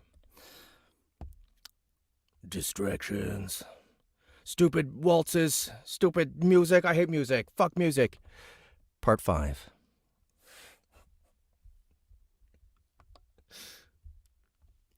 Boxy awoke, curled up inside the aptly named Vessel of Dreams, situated deep within its personal dungeon. It crawled out of the mithril chest in its natural form, then rapidly moved through a series of bodily transformations in rapid succession. It became a wooden chest, a perky cat girl, a tower mercenary, a mini noggin, It became a wooden chest, a perky cat girl, a tower. It became a wooden chest, a perky cat girl, a tower mercenary, a mini nagnamore, a goat-headed toad, and a giant porcupine with swords for needles, only to end up back where it started. These morning stretches were something it had been doing quite regularly lately, as its body had been feeling strangely stiff whenever it woke up. That oddity was troubling in and of itself. But it wasn't the only irregularity the creature was experiencing. Fatigue was another issue. Normally it could go 2 or 3 days without sleep, yet lately it found it difficult to remain active for more than 20 hours at a time. The strangest thing was that it didn't feel weaker or slower, just inexplicably tired. The fatigue was so profound that it had slept every single night since Keira's official return to Azure Vale 4 days ago, and that still didn't feel like enough. Initially, it had attributed this lethargy to pushing itself on Mortimer's... Uh-oh. Let me turn that off. Let's get this out of here.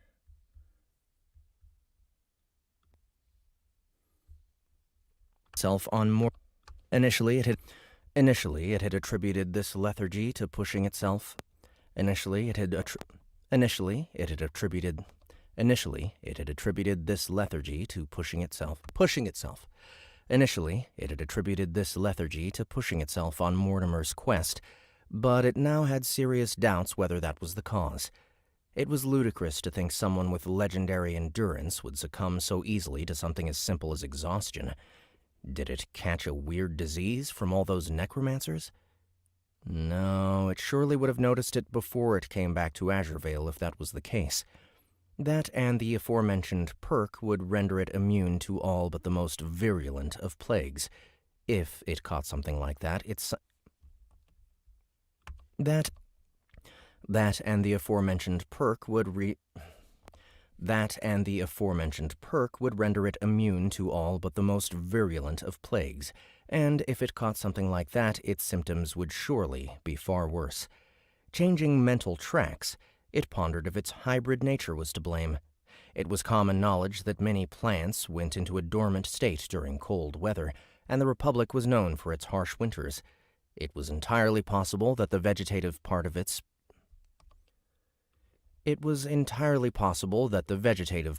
confusing physiology was instinctively trying to hibernate.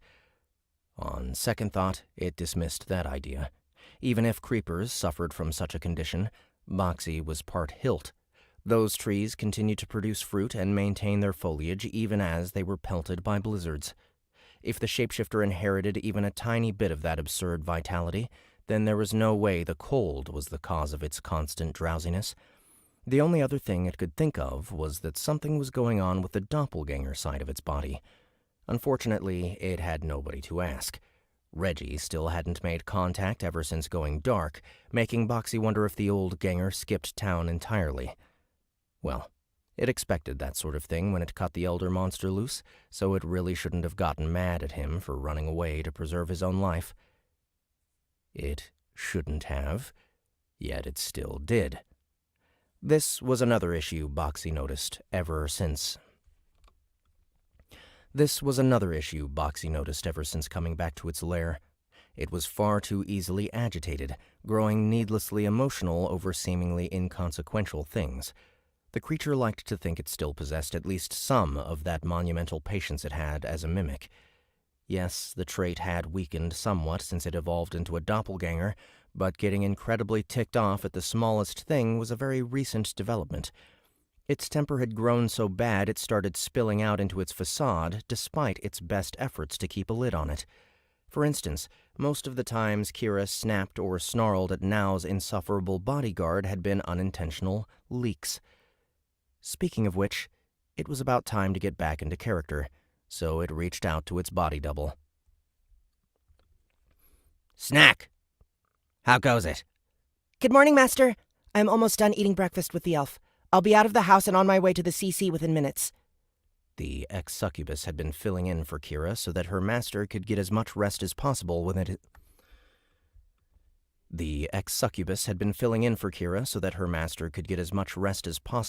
its shiny bed chest. This didn't help its fatigue much, but it did wonders for its unstable mood. All right.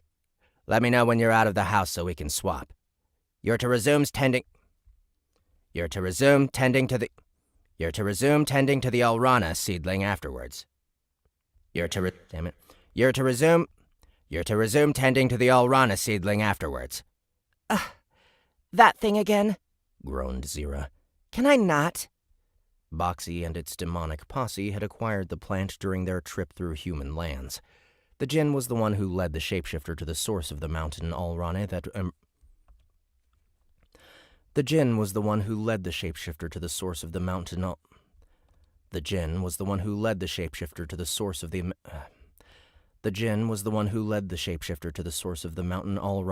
Ambrosia had taken a liking to.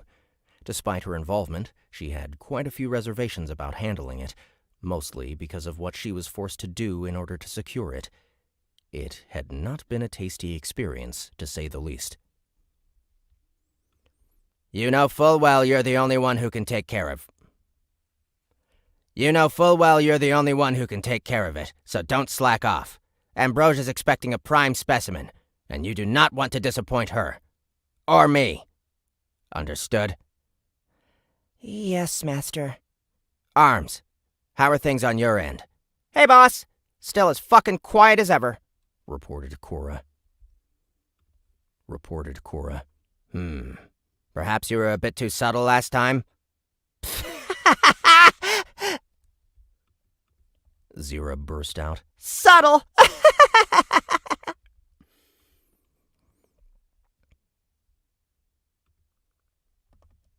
Shut it, Snack!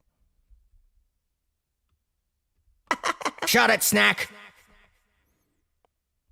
Claws, find Arms another target to crush. Something a bit higher profile.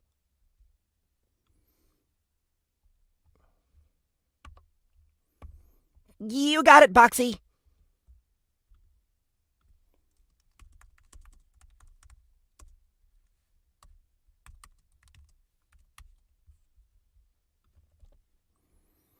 Responded Drea in high spirits. The intent was to have the Archfiend serve as bait to draw out the Foundation. She was the most easily recognizable of the Sandman's minions, so having her trample a few illicit businesses was sure to catch their notice.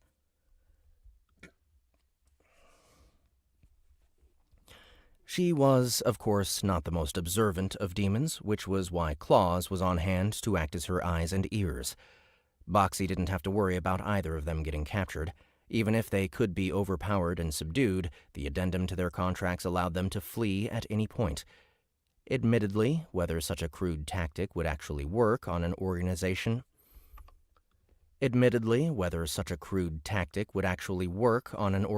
as secretive as the Foundation was questionable. However, the shapeshifter refused to sit and wait for them to make a move. It had to take initiative. At the very least, the living embodiment of violence called Keira was able to bring back a decent amount of loot from her outings. Not just gold and gems, but also alchemical supplies, raw materials, enchanted gear, and various smuggled or otherwise illicit goods. She was actually getting rather good at discerning the value of an item beyond "it looked fancy," which was a pleasant surprise for Boxy.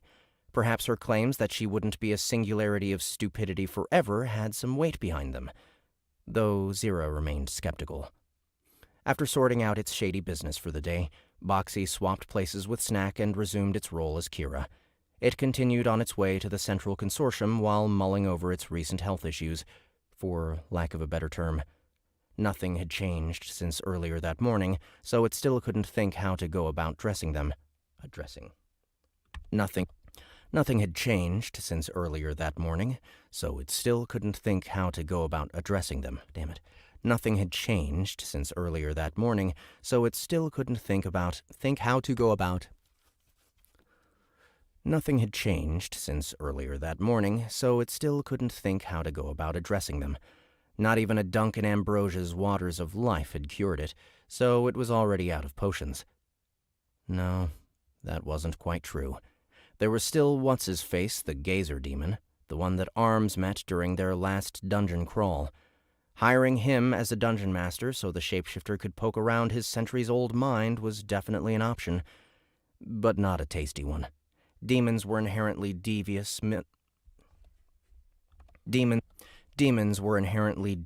untrustworthy beings, and the rankers were even worse. The business with acquiring the Alrana seedling in particular showed just how unpredictable they could be. Therefore, Boxy continued to resist the temptation to hire the Mega Beholder, at least for the time being. The creature dropped all those distracting thoughts upon its arrival at the Central Consortium so that it could focus on the task at hand. Keira walked into the lobby and, with her trademark smile and cheerful voice, called out to the beastkin waiting for her.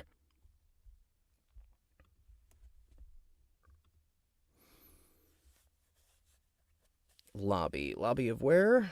Central Consortium, okay.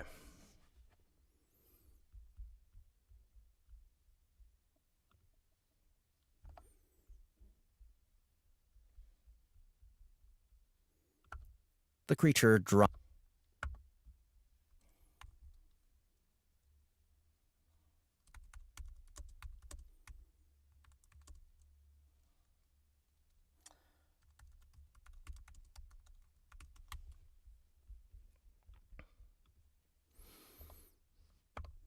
Hey now! I'm not late, am I? Morning, Keira. No, you're right on time, as usual.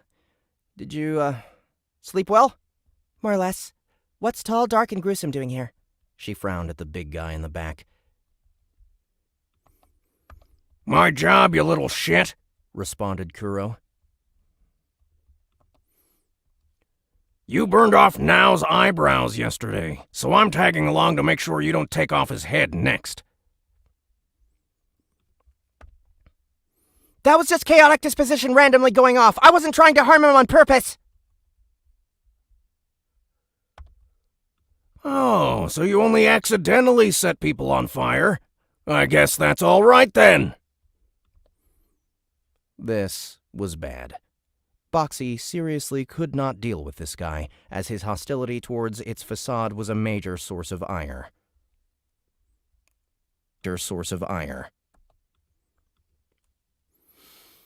It was well warranted, all things considered, but that was beside the point. The shapeshifter needed to make an effort not to engage with him, otherwise things could get out of hand real fast. It took a mental step back and decided to let him do what he wanted. It took a mental step back and decided to let him do what he wanted. Yeah, okay, I guess you have a point. Intentional or not, it was my fault. I do need to be more careful.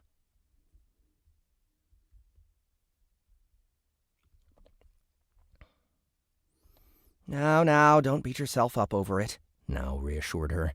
Random magical emissions aside, you're getting the hang of things much smoother than anticipated. I guess being a polymagus isn't just for show, huh? This polymagus thing did turn out to be relatively tasty, despite how poorly the hero of magic had phrased it initially. Apparently, it was an exceptionally rare trait amongst people, but present in nearly all dungeon-born monsters, including Boxy. The important part was that while a polymagus didn't have a strongest element, they also didn't have a weakest one.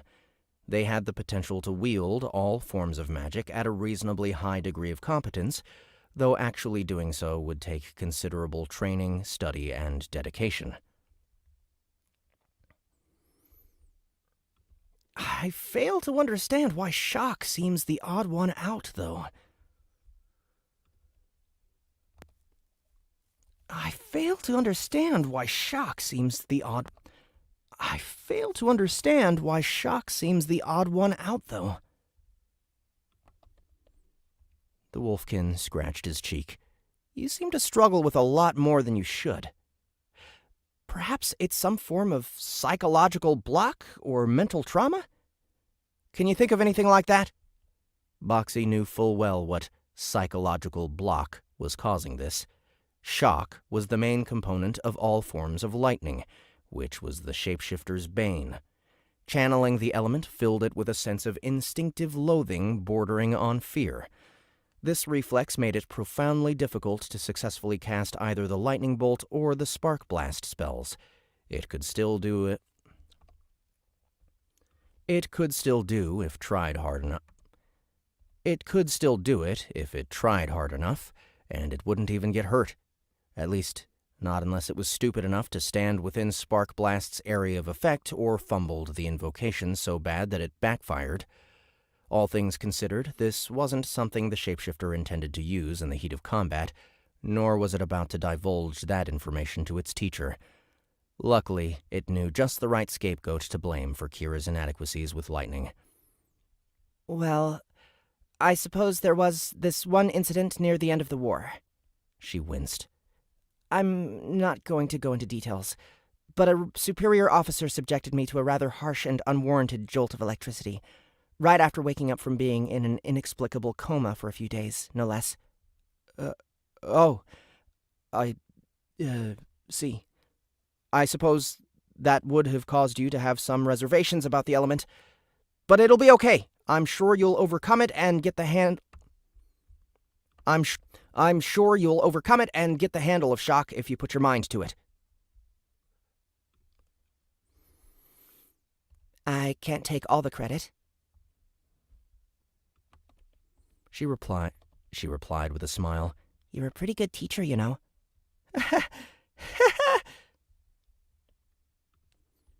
Seeing him laugh in a goofy manner at such a superficial and stereotypical compliment gave Boxy pause. It was plain as day that Now had steadily been developing a crush on the redhead cat girl.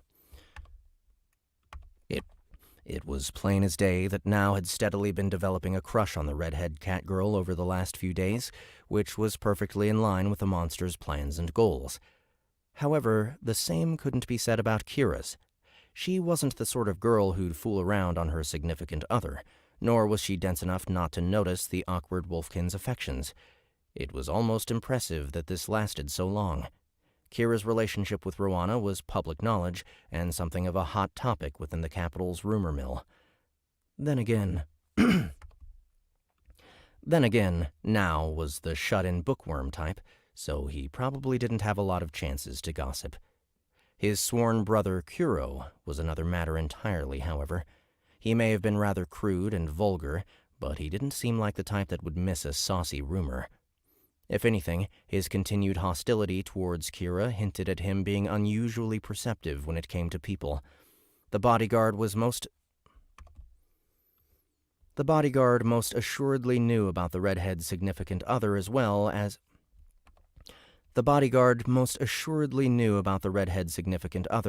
as his sworn brother's growing infatuation.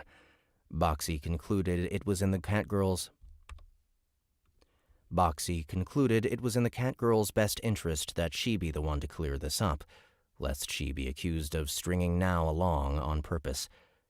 The only reason someone like her would do that was if she was buttering him up for her own personal gain. Either that or she secretly played for both teams and was about to become a cheating slut. But, as previously established, Keira wasn't that sort of girl.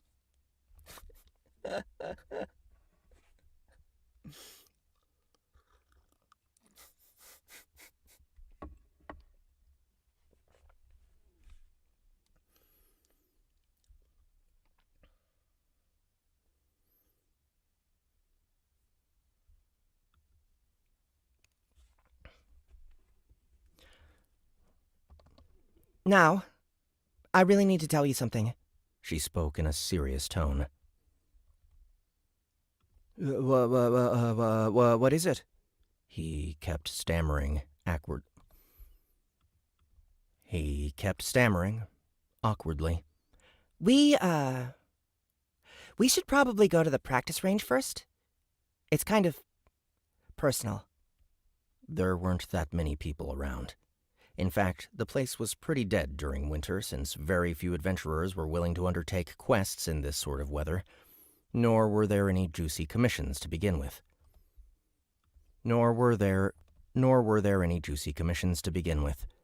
Nevertheless, the lobby was still a public place where anyone could walk past and overhear something sensitive. Oh!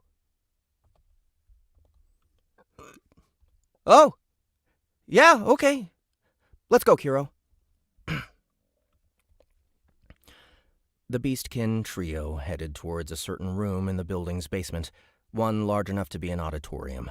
The walls were heavily fortified with magic-dampening enchantments and lined with bronze to further raise their durability against spells, while various target dummies shaped like common monsters were strewn about the place. This was a space where magic users could practice their craft without fear of hurting or inconveniencing others, and was the site of Now and Keira's private lessons. Though situated within the central consortium, it wasn't available to everyone. The facility was owned and maintained by the Broken Mirror Guild so that their members could practice the arcane arts in peace, and they often did so even during this off-season. None were present at the moment, since the hero of magic had requested to reserve the space, and the guild was more than happy to oblige. Now's title carried quite a bit of weight within the robed community, after all. So, what's this about? The gray-haired wolf boy wasted no time and got to the point as soon as the doors were shut. Well, wow, this is harder than I thought it would be. I guess I should start by saying that I'm sorry. I might have unwittingly sent you some mixed signals and given you the wrong idea.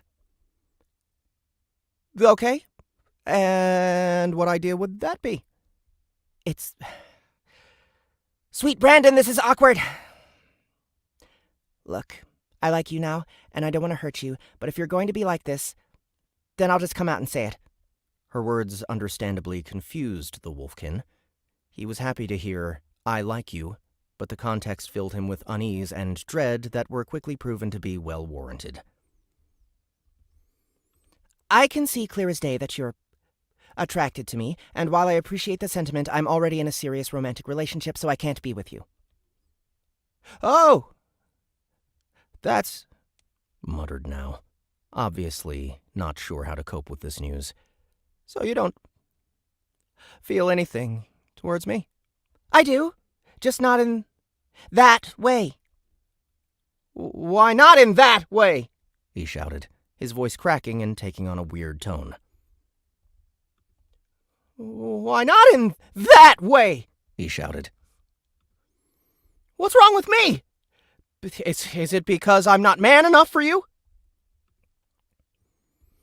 No, for real, it's not because of you. You're a great guy that any girl would be lucky to... That's what women always say! I'm not an idiot. If you have a problem with me, come out and say it. I'd rather have the truth than your pity.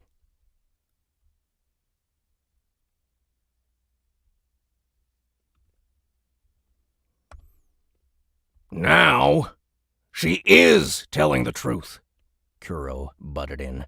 The girl's a carpet muncher.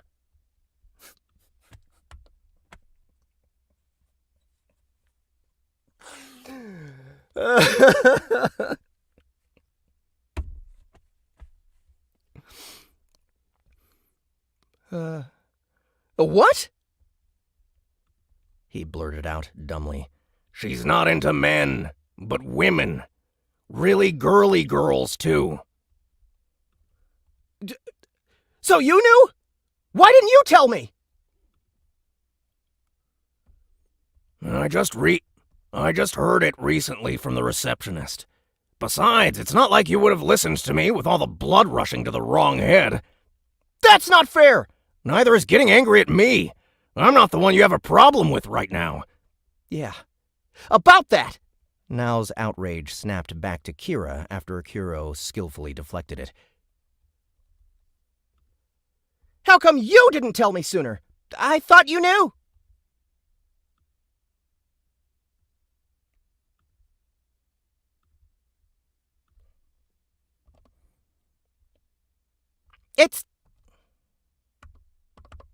It's not like I went out of my way to hide it. I mean, what sort of relationship do you think I had with Roe for us to be living together in a one-bedroom house? I thought you were roommates or cousins or something. Lovers, now. We're lovers, girlfriends. The kind that take long moonlit walks through the park and do naughty things together.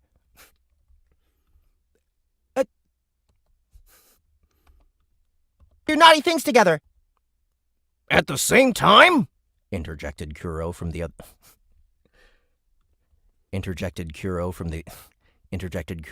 side. Things together. At the same time?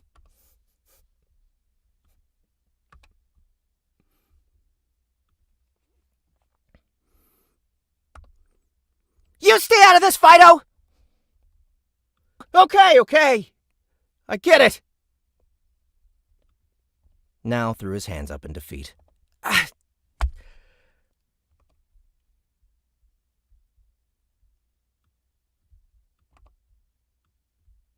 get it. Now threw... I get it. Now...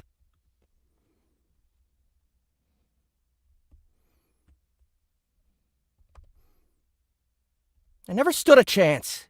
You didn't have to rub it in. Yes, I did. You may be smart, but you're way too dense. Otherwise, you would have realized this on your own. Thinking back on it, the baby-faced hero realized she had a point. Though he only saw them together for a little while, Roanna and Keira were indeed exceptionally close. Intimate, even. He was so overjoyed there wasn't a Mr. Morgana that he turned a blind eye to the possibility of there being a Mrs. Again, I'm really sorry, the redhead kept apologizing. I didn't mean to string you along and give you false hope, but it just sort of happened.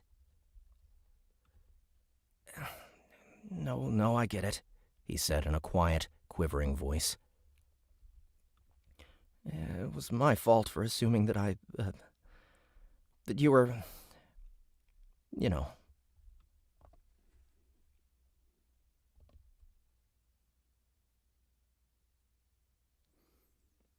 We can still be friends. She put an encouraging hand on his shoulder. I'd very much like that, to be honest. Us heroes need to stick together, you know? I don't... I just... Excuse me, I'll be back in a bit. Now left the practice range and ran into an adjacent storeroom. Now left the practice range and ran into an adjacent storage room to sulk in peace, leaving Keira alone with Kuro. The two maintained an awkward silence for about a minute before the catgirl finally addressed the elephant in the room. He's going to be okay, right? Of course. Even if he acts and looks like a kid, he's still a grown-ass man. He'll get over this without too much drama. That's good. I was really worried how this would turn out. So did I, to be honest. You were the first girl he's allowed to get so close to him in a long time. So I wasn't sure what to do. You know, it's kind of ironic, but being a carpet muncher might turn out to... But being a... You know, it's kind of ironic, but being a carpet muncher might...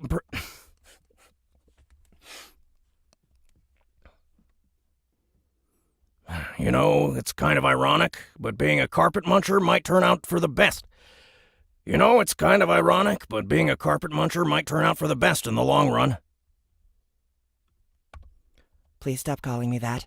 I'm not completely sure what it means, but I'm sure it's something vulgar. Yeah. Still, I'm glad I misjudged you, kiddo. Don't tell now I said this, but I'd appreciate if you tried to make this friendship work. Don't tell now I said this, but I'd appreciate if you tried to make this friendship work. Goddess knows he needs more of those. Oh? Does this mean you'll finally get off my case? Fuck no. You may not be a two-timing skank, but you're still a goddamn psycho. Ace? Fuck no. You may not be a two-timing skank, but you're still a... And you're still a troll masquerading as a person, so I guess we're even. The two glared at each other yet again, though the atmosphere this time around was more akin to friendly rivalry than outright hostility. It would appear Boxy had made the right move, as Keira, coming clean and resolving this matter on her own, had clearly alleviated some of the bodyguard's worries. He wasn't about to join the fan club, but at the very least he would be less abrasive going forward. Or so the shapeshifter hoped. We could always just work out our differences in a hand-to-hand duel, suggested Kuro with a very arms-like grin. They say fists speak louder than words. No, they don't. Nobody says that. Nobody's ever said that. That's idiotic, even for you.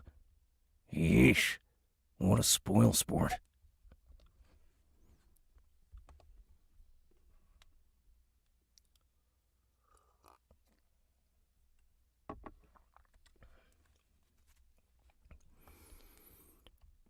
Silence filled the room again, until now returned about 20 minutes later.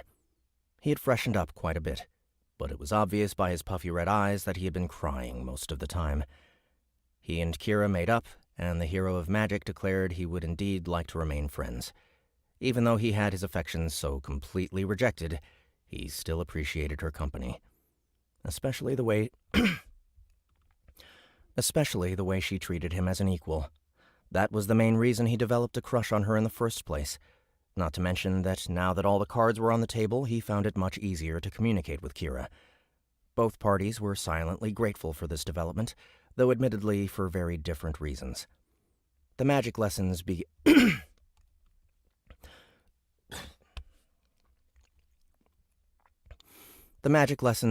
more or less according to plan as Keira launched spell after spell. The magic lessons began more or less according to plan as Keira launched spell after spell at the target dummies while Kuro kept an eye out for any random magical discharges. There was a delay of just over a second between chaotic disposition triggering and the effect manifesting itself. There was a delay of just over a second between chaotic disposition triggering and the effect manifesting itself. This gave the berserker enough time to cover now with his body, assuming that the catgirl warned them the instant she got the message. The hero of magic kept watching over his pupil, giving her various tips on the deceptively intricate matter of chanting. Some of his advice was obvious, but much of it would be hard to find in a book or from a skill. Some of his advice was obvious, but much of it would be hard to find in a book or from a skill. One such trick was the technique of cooking spells, whereby the caster would deliberately stall the invocation in order to unleash it at an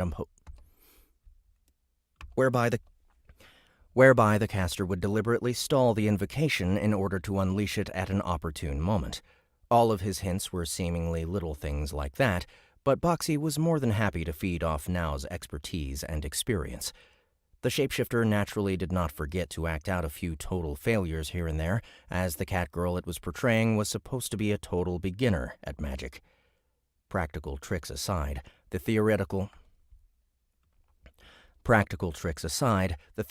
knowledge it picked up over the past 4 days was the truly valuable part of these lessons. For instance, Boxy was now aware that spells were made up of 2 major parts, the shape and the payload. The first referred to what form the magic took when invoked, in other words, the payload's delivery method. Missiles, such as Shadow Bolt and Fireball, were the most common, but by no means the only ones. The other 5 basic forms were Beam, Field, Wave, Infusion, and Aura. Respective examples of each of those forms were the Scorching Ray and Inferno spells from Snack's repertoire,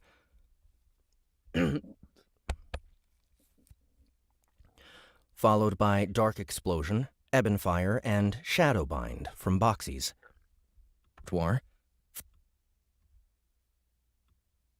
repertoire, followed by Dark Boxy's.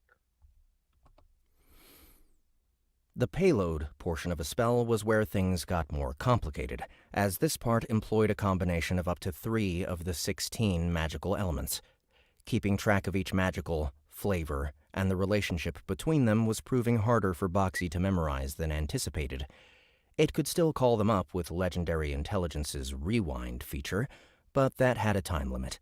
So, until it was able to commit everything to its long-term memory, the monster prepared a little cheat sheet for future reference. Opposites: heat, cold; dark, light; shock, stone; wind, water; mind, force; space, gravity; cure, scourge; holy, curse.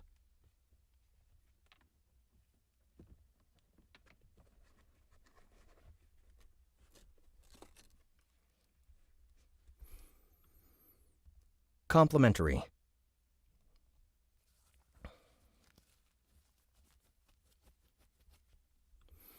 heat, wind, space, shock, light, holy, cure, force, cold, water, gravity, stone, dark, curse, scourge, mind, heat, repeat.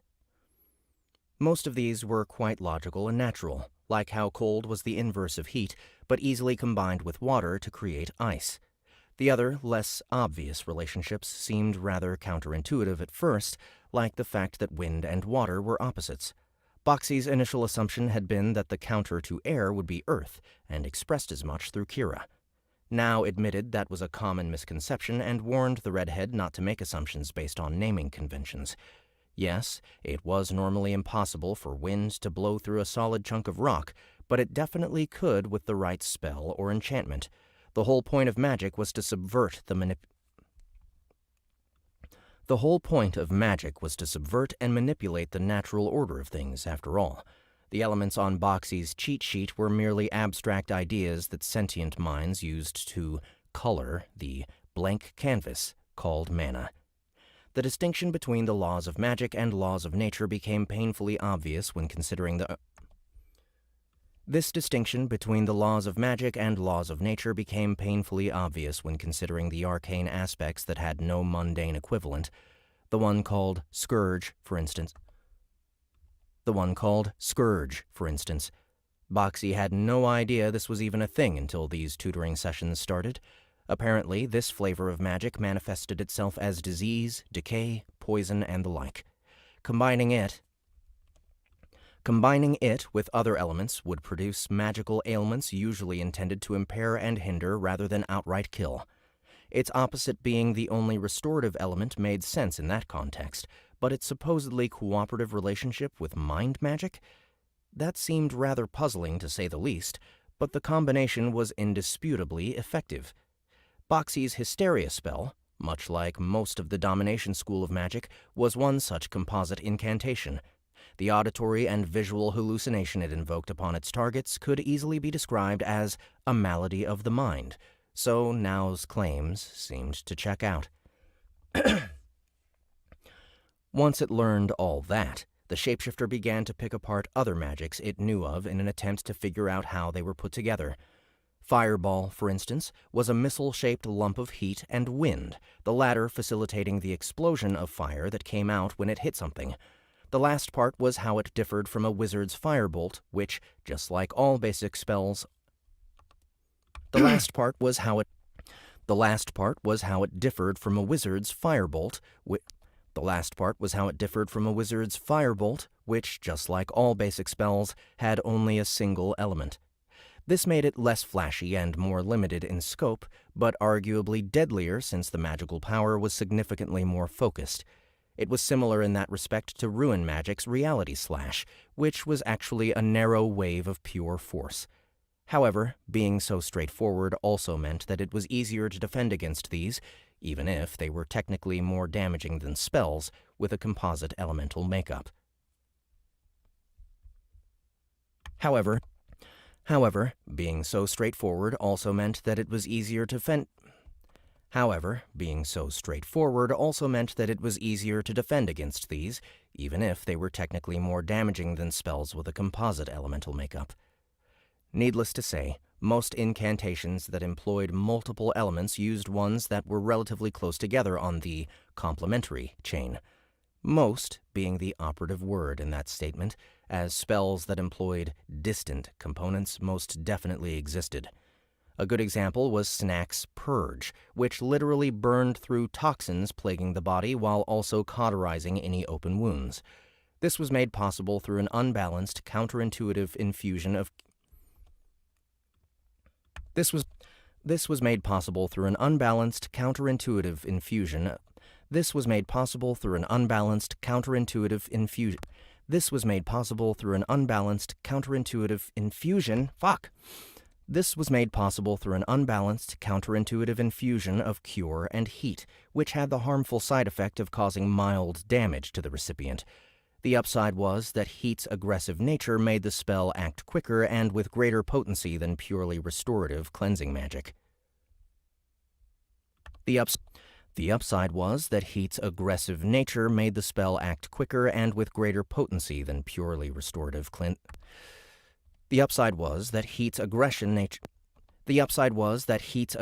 nature made the spell act quicker and with greater potency than purely restorative cleansing magic. While distant elements could potentially be mixed, total opposites could not. Those were the relationships that interested Boxy the most, as it was finally starting to grasp how to put the Pandemonium spell to good use. Pandomnium. Those were the relationships that interested Boxy the most, as it was finally starting to grasp how to put the Pandomnium spell to good use. With enough practice and study, it would be able to predict exactly how a spell would react when filtered through this magic-flipping field. Interestingly enough, the effect also applied to both payload and shape. Missiles became beams, fields turned to waves, infusions transformed into auras, and vice versa. For instance, Snack's fireballs became freezing beams the instant they passed through Pandomnium's area of effect. Boxy's shadow bolts, missiles of volatile gravity,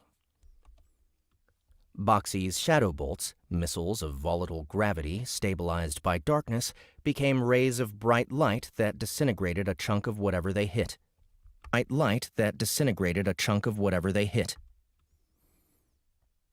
Those were just the straightforward ones. The exact effects of flipping more complex incantations like Shadowbind were far less obvious. In that case, the aura of earth and darkness that normally produced chains to physically hold people down transformed into a magical shock that could potentially paralyze its target. It still had the same overall effect, just achieved through different means. Forgot to do something here.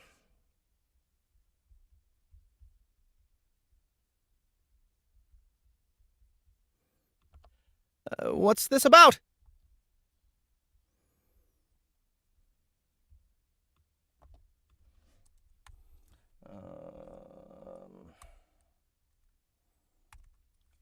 Lecture hall.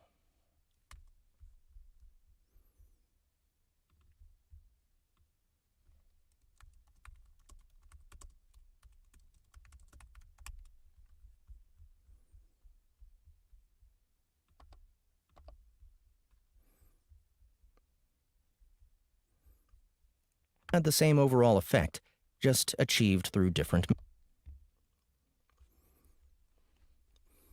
Yet, as convoluted as those interactions were, they became even more bizarre when mixed in with the two outliers among the 6 elements, holy and cursed magics. Unlike the rest, neither could exist on their own, and their inclusion in an incantation altered the effects of the other elements in ways that varied greatly depending on these. Unlike the rest, neither could exist on their own, and their inclusion in an incantation altered the effects of the other elements in ways that varied greatly depending on the source of the divine or malignant energy. Every priest's healing spells would restore a certain amount of vitality, but might also bestow a secondary effect depending on the invoker's faith. Lunar's followers would imbue their target with a minuscule amount of MP, whereas Goroth's would provide a measure of protection against future harm. The same went for paladins and monks, as all their divine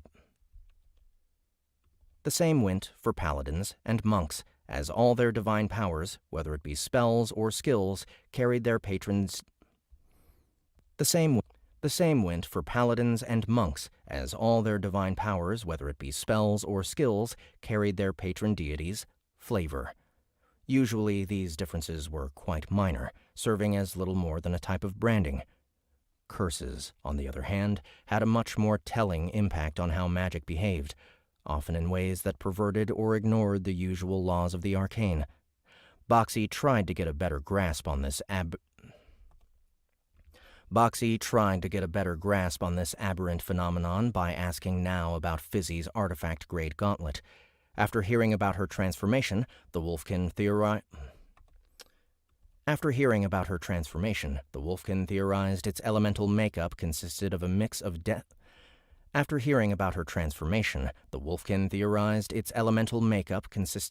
of earth, cure, and curse. The latter pair were near total opposites, so any magic that combined them was bound to be bizarre and unpredictable. Or miraculous, depending on one's point of view.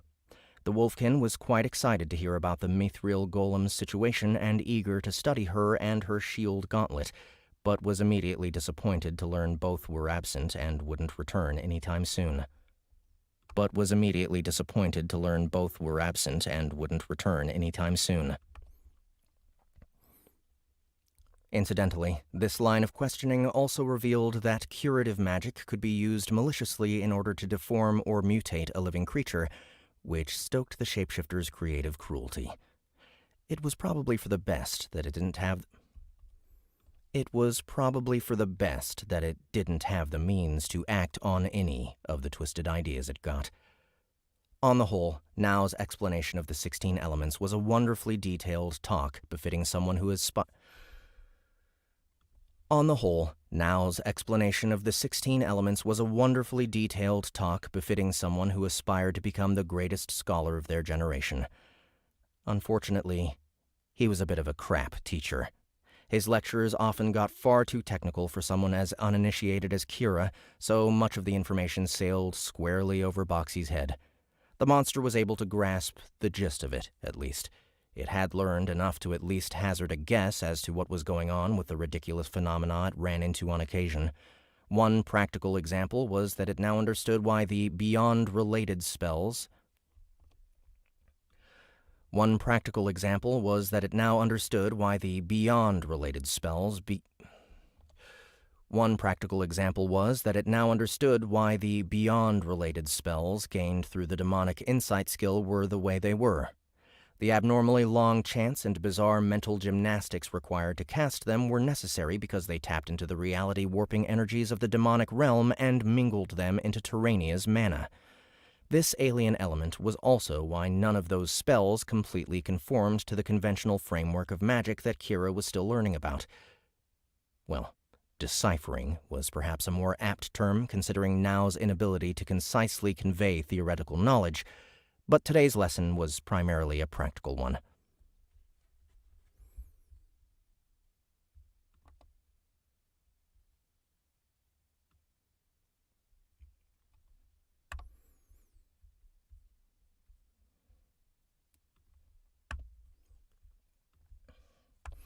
All right, now let's try this one last time, he said towards the end of it.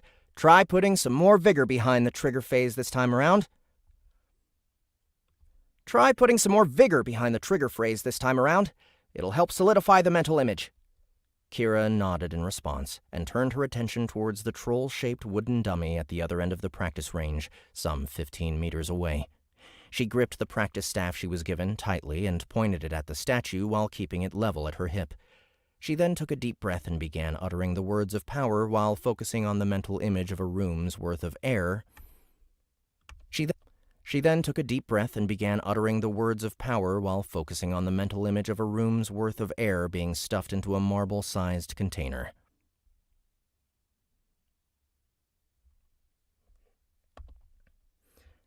Twisted, turned, and packaged tight, behold the wind's compacted might! Airhammer!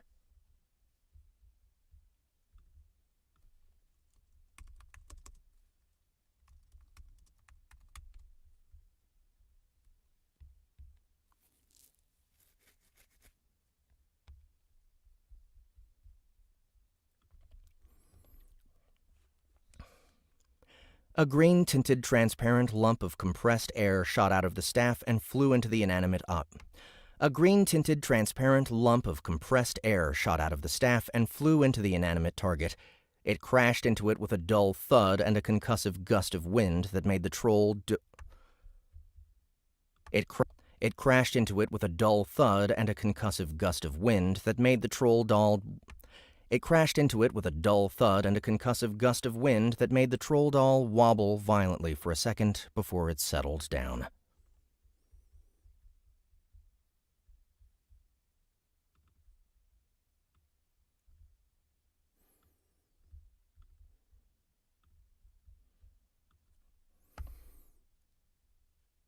Man! Still can't knock it down. You sure I should be able to do that? Quite so. Even a level 15 wizard should be able to kick over a hollow carving of that size with a decent air hammer.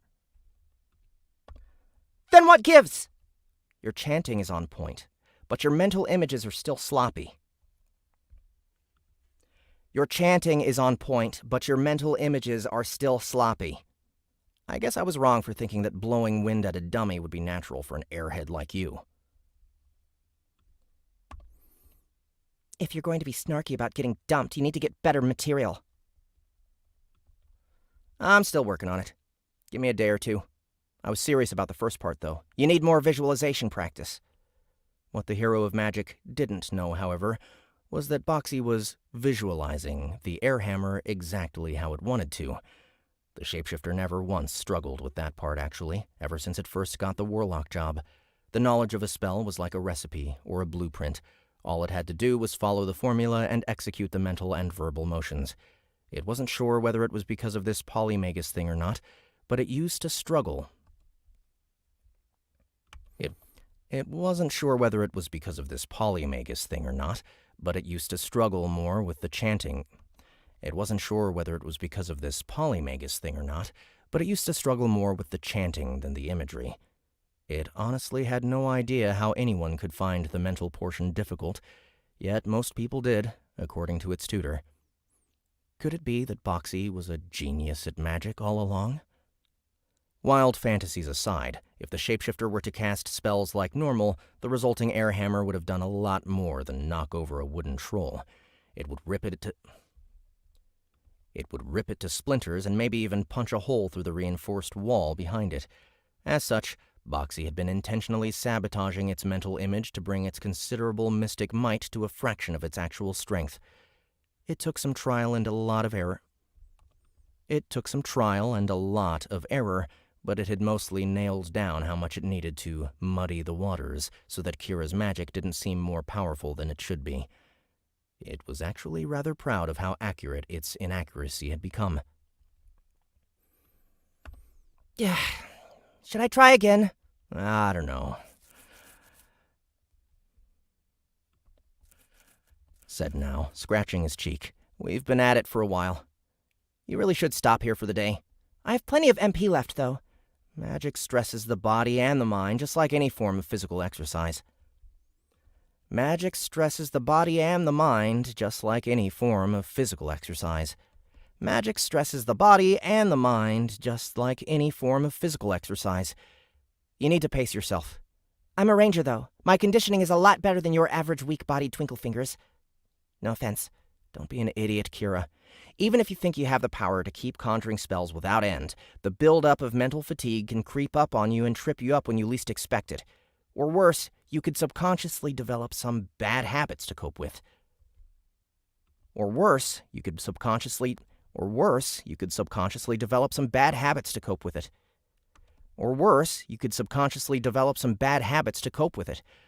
Much as with physical training, overworking your magical muscles is counterproductive. So let's stop here for the day.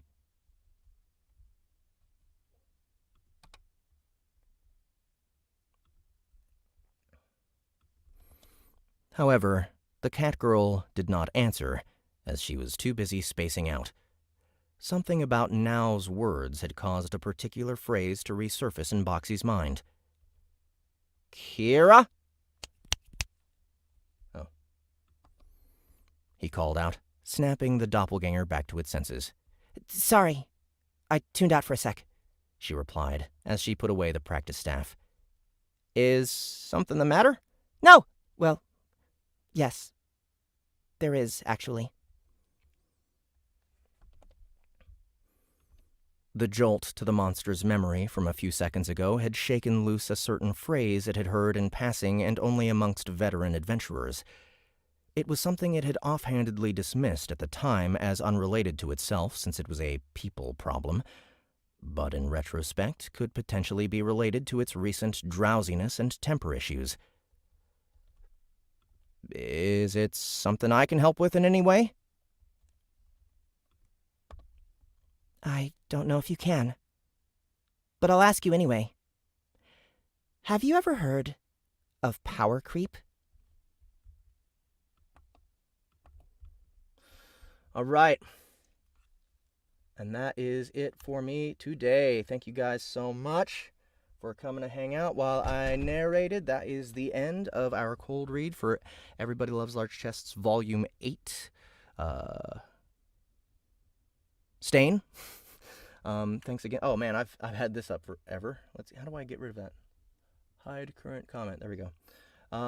So yeah, glad to have had you guys. Remember, you can go to our platform next Tuesday and pick up this cold read in its pure audio form. You can download it for free so that you don't have to stream it through YouTube.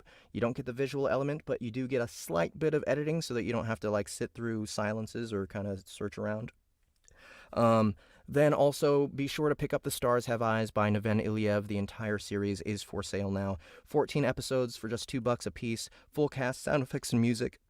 One of my most I'm one of the productions I'm most proud of.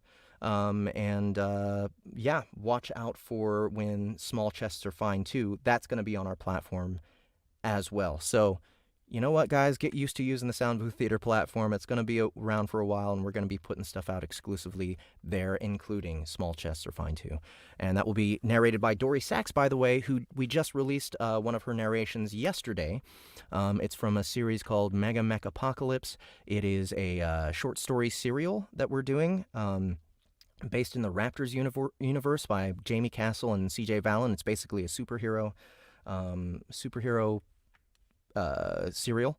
And Dory Sachs did the last short story that we released on Tuesday. So hopefully you guys are having a good day. I will see you again very soon, starting Volume 9's Cold Read. Not the coming Monday, but next Monday. So watch out for that. Subscribe to the channel, like the video, do whatever you can to help support us if you enjoy what we do here at Sound Booth Theater. And I hope you guys have a good rest of your week. Bye-bye.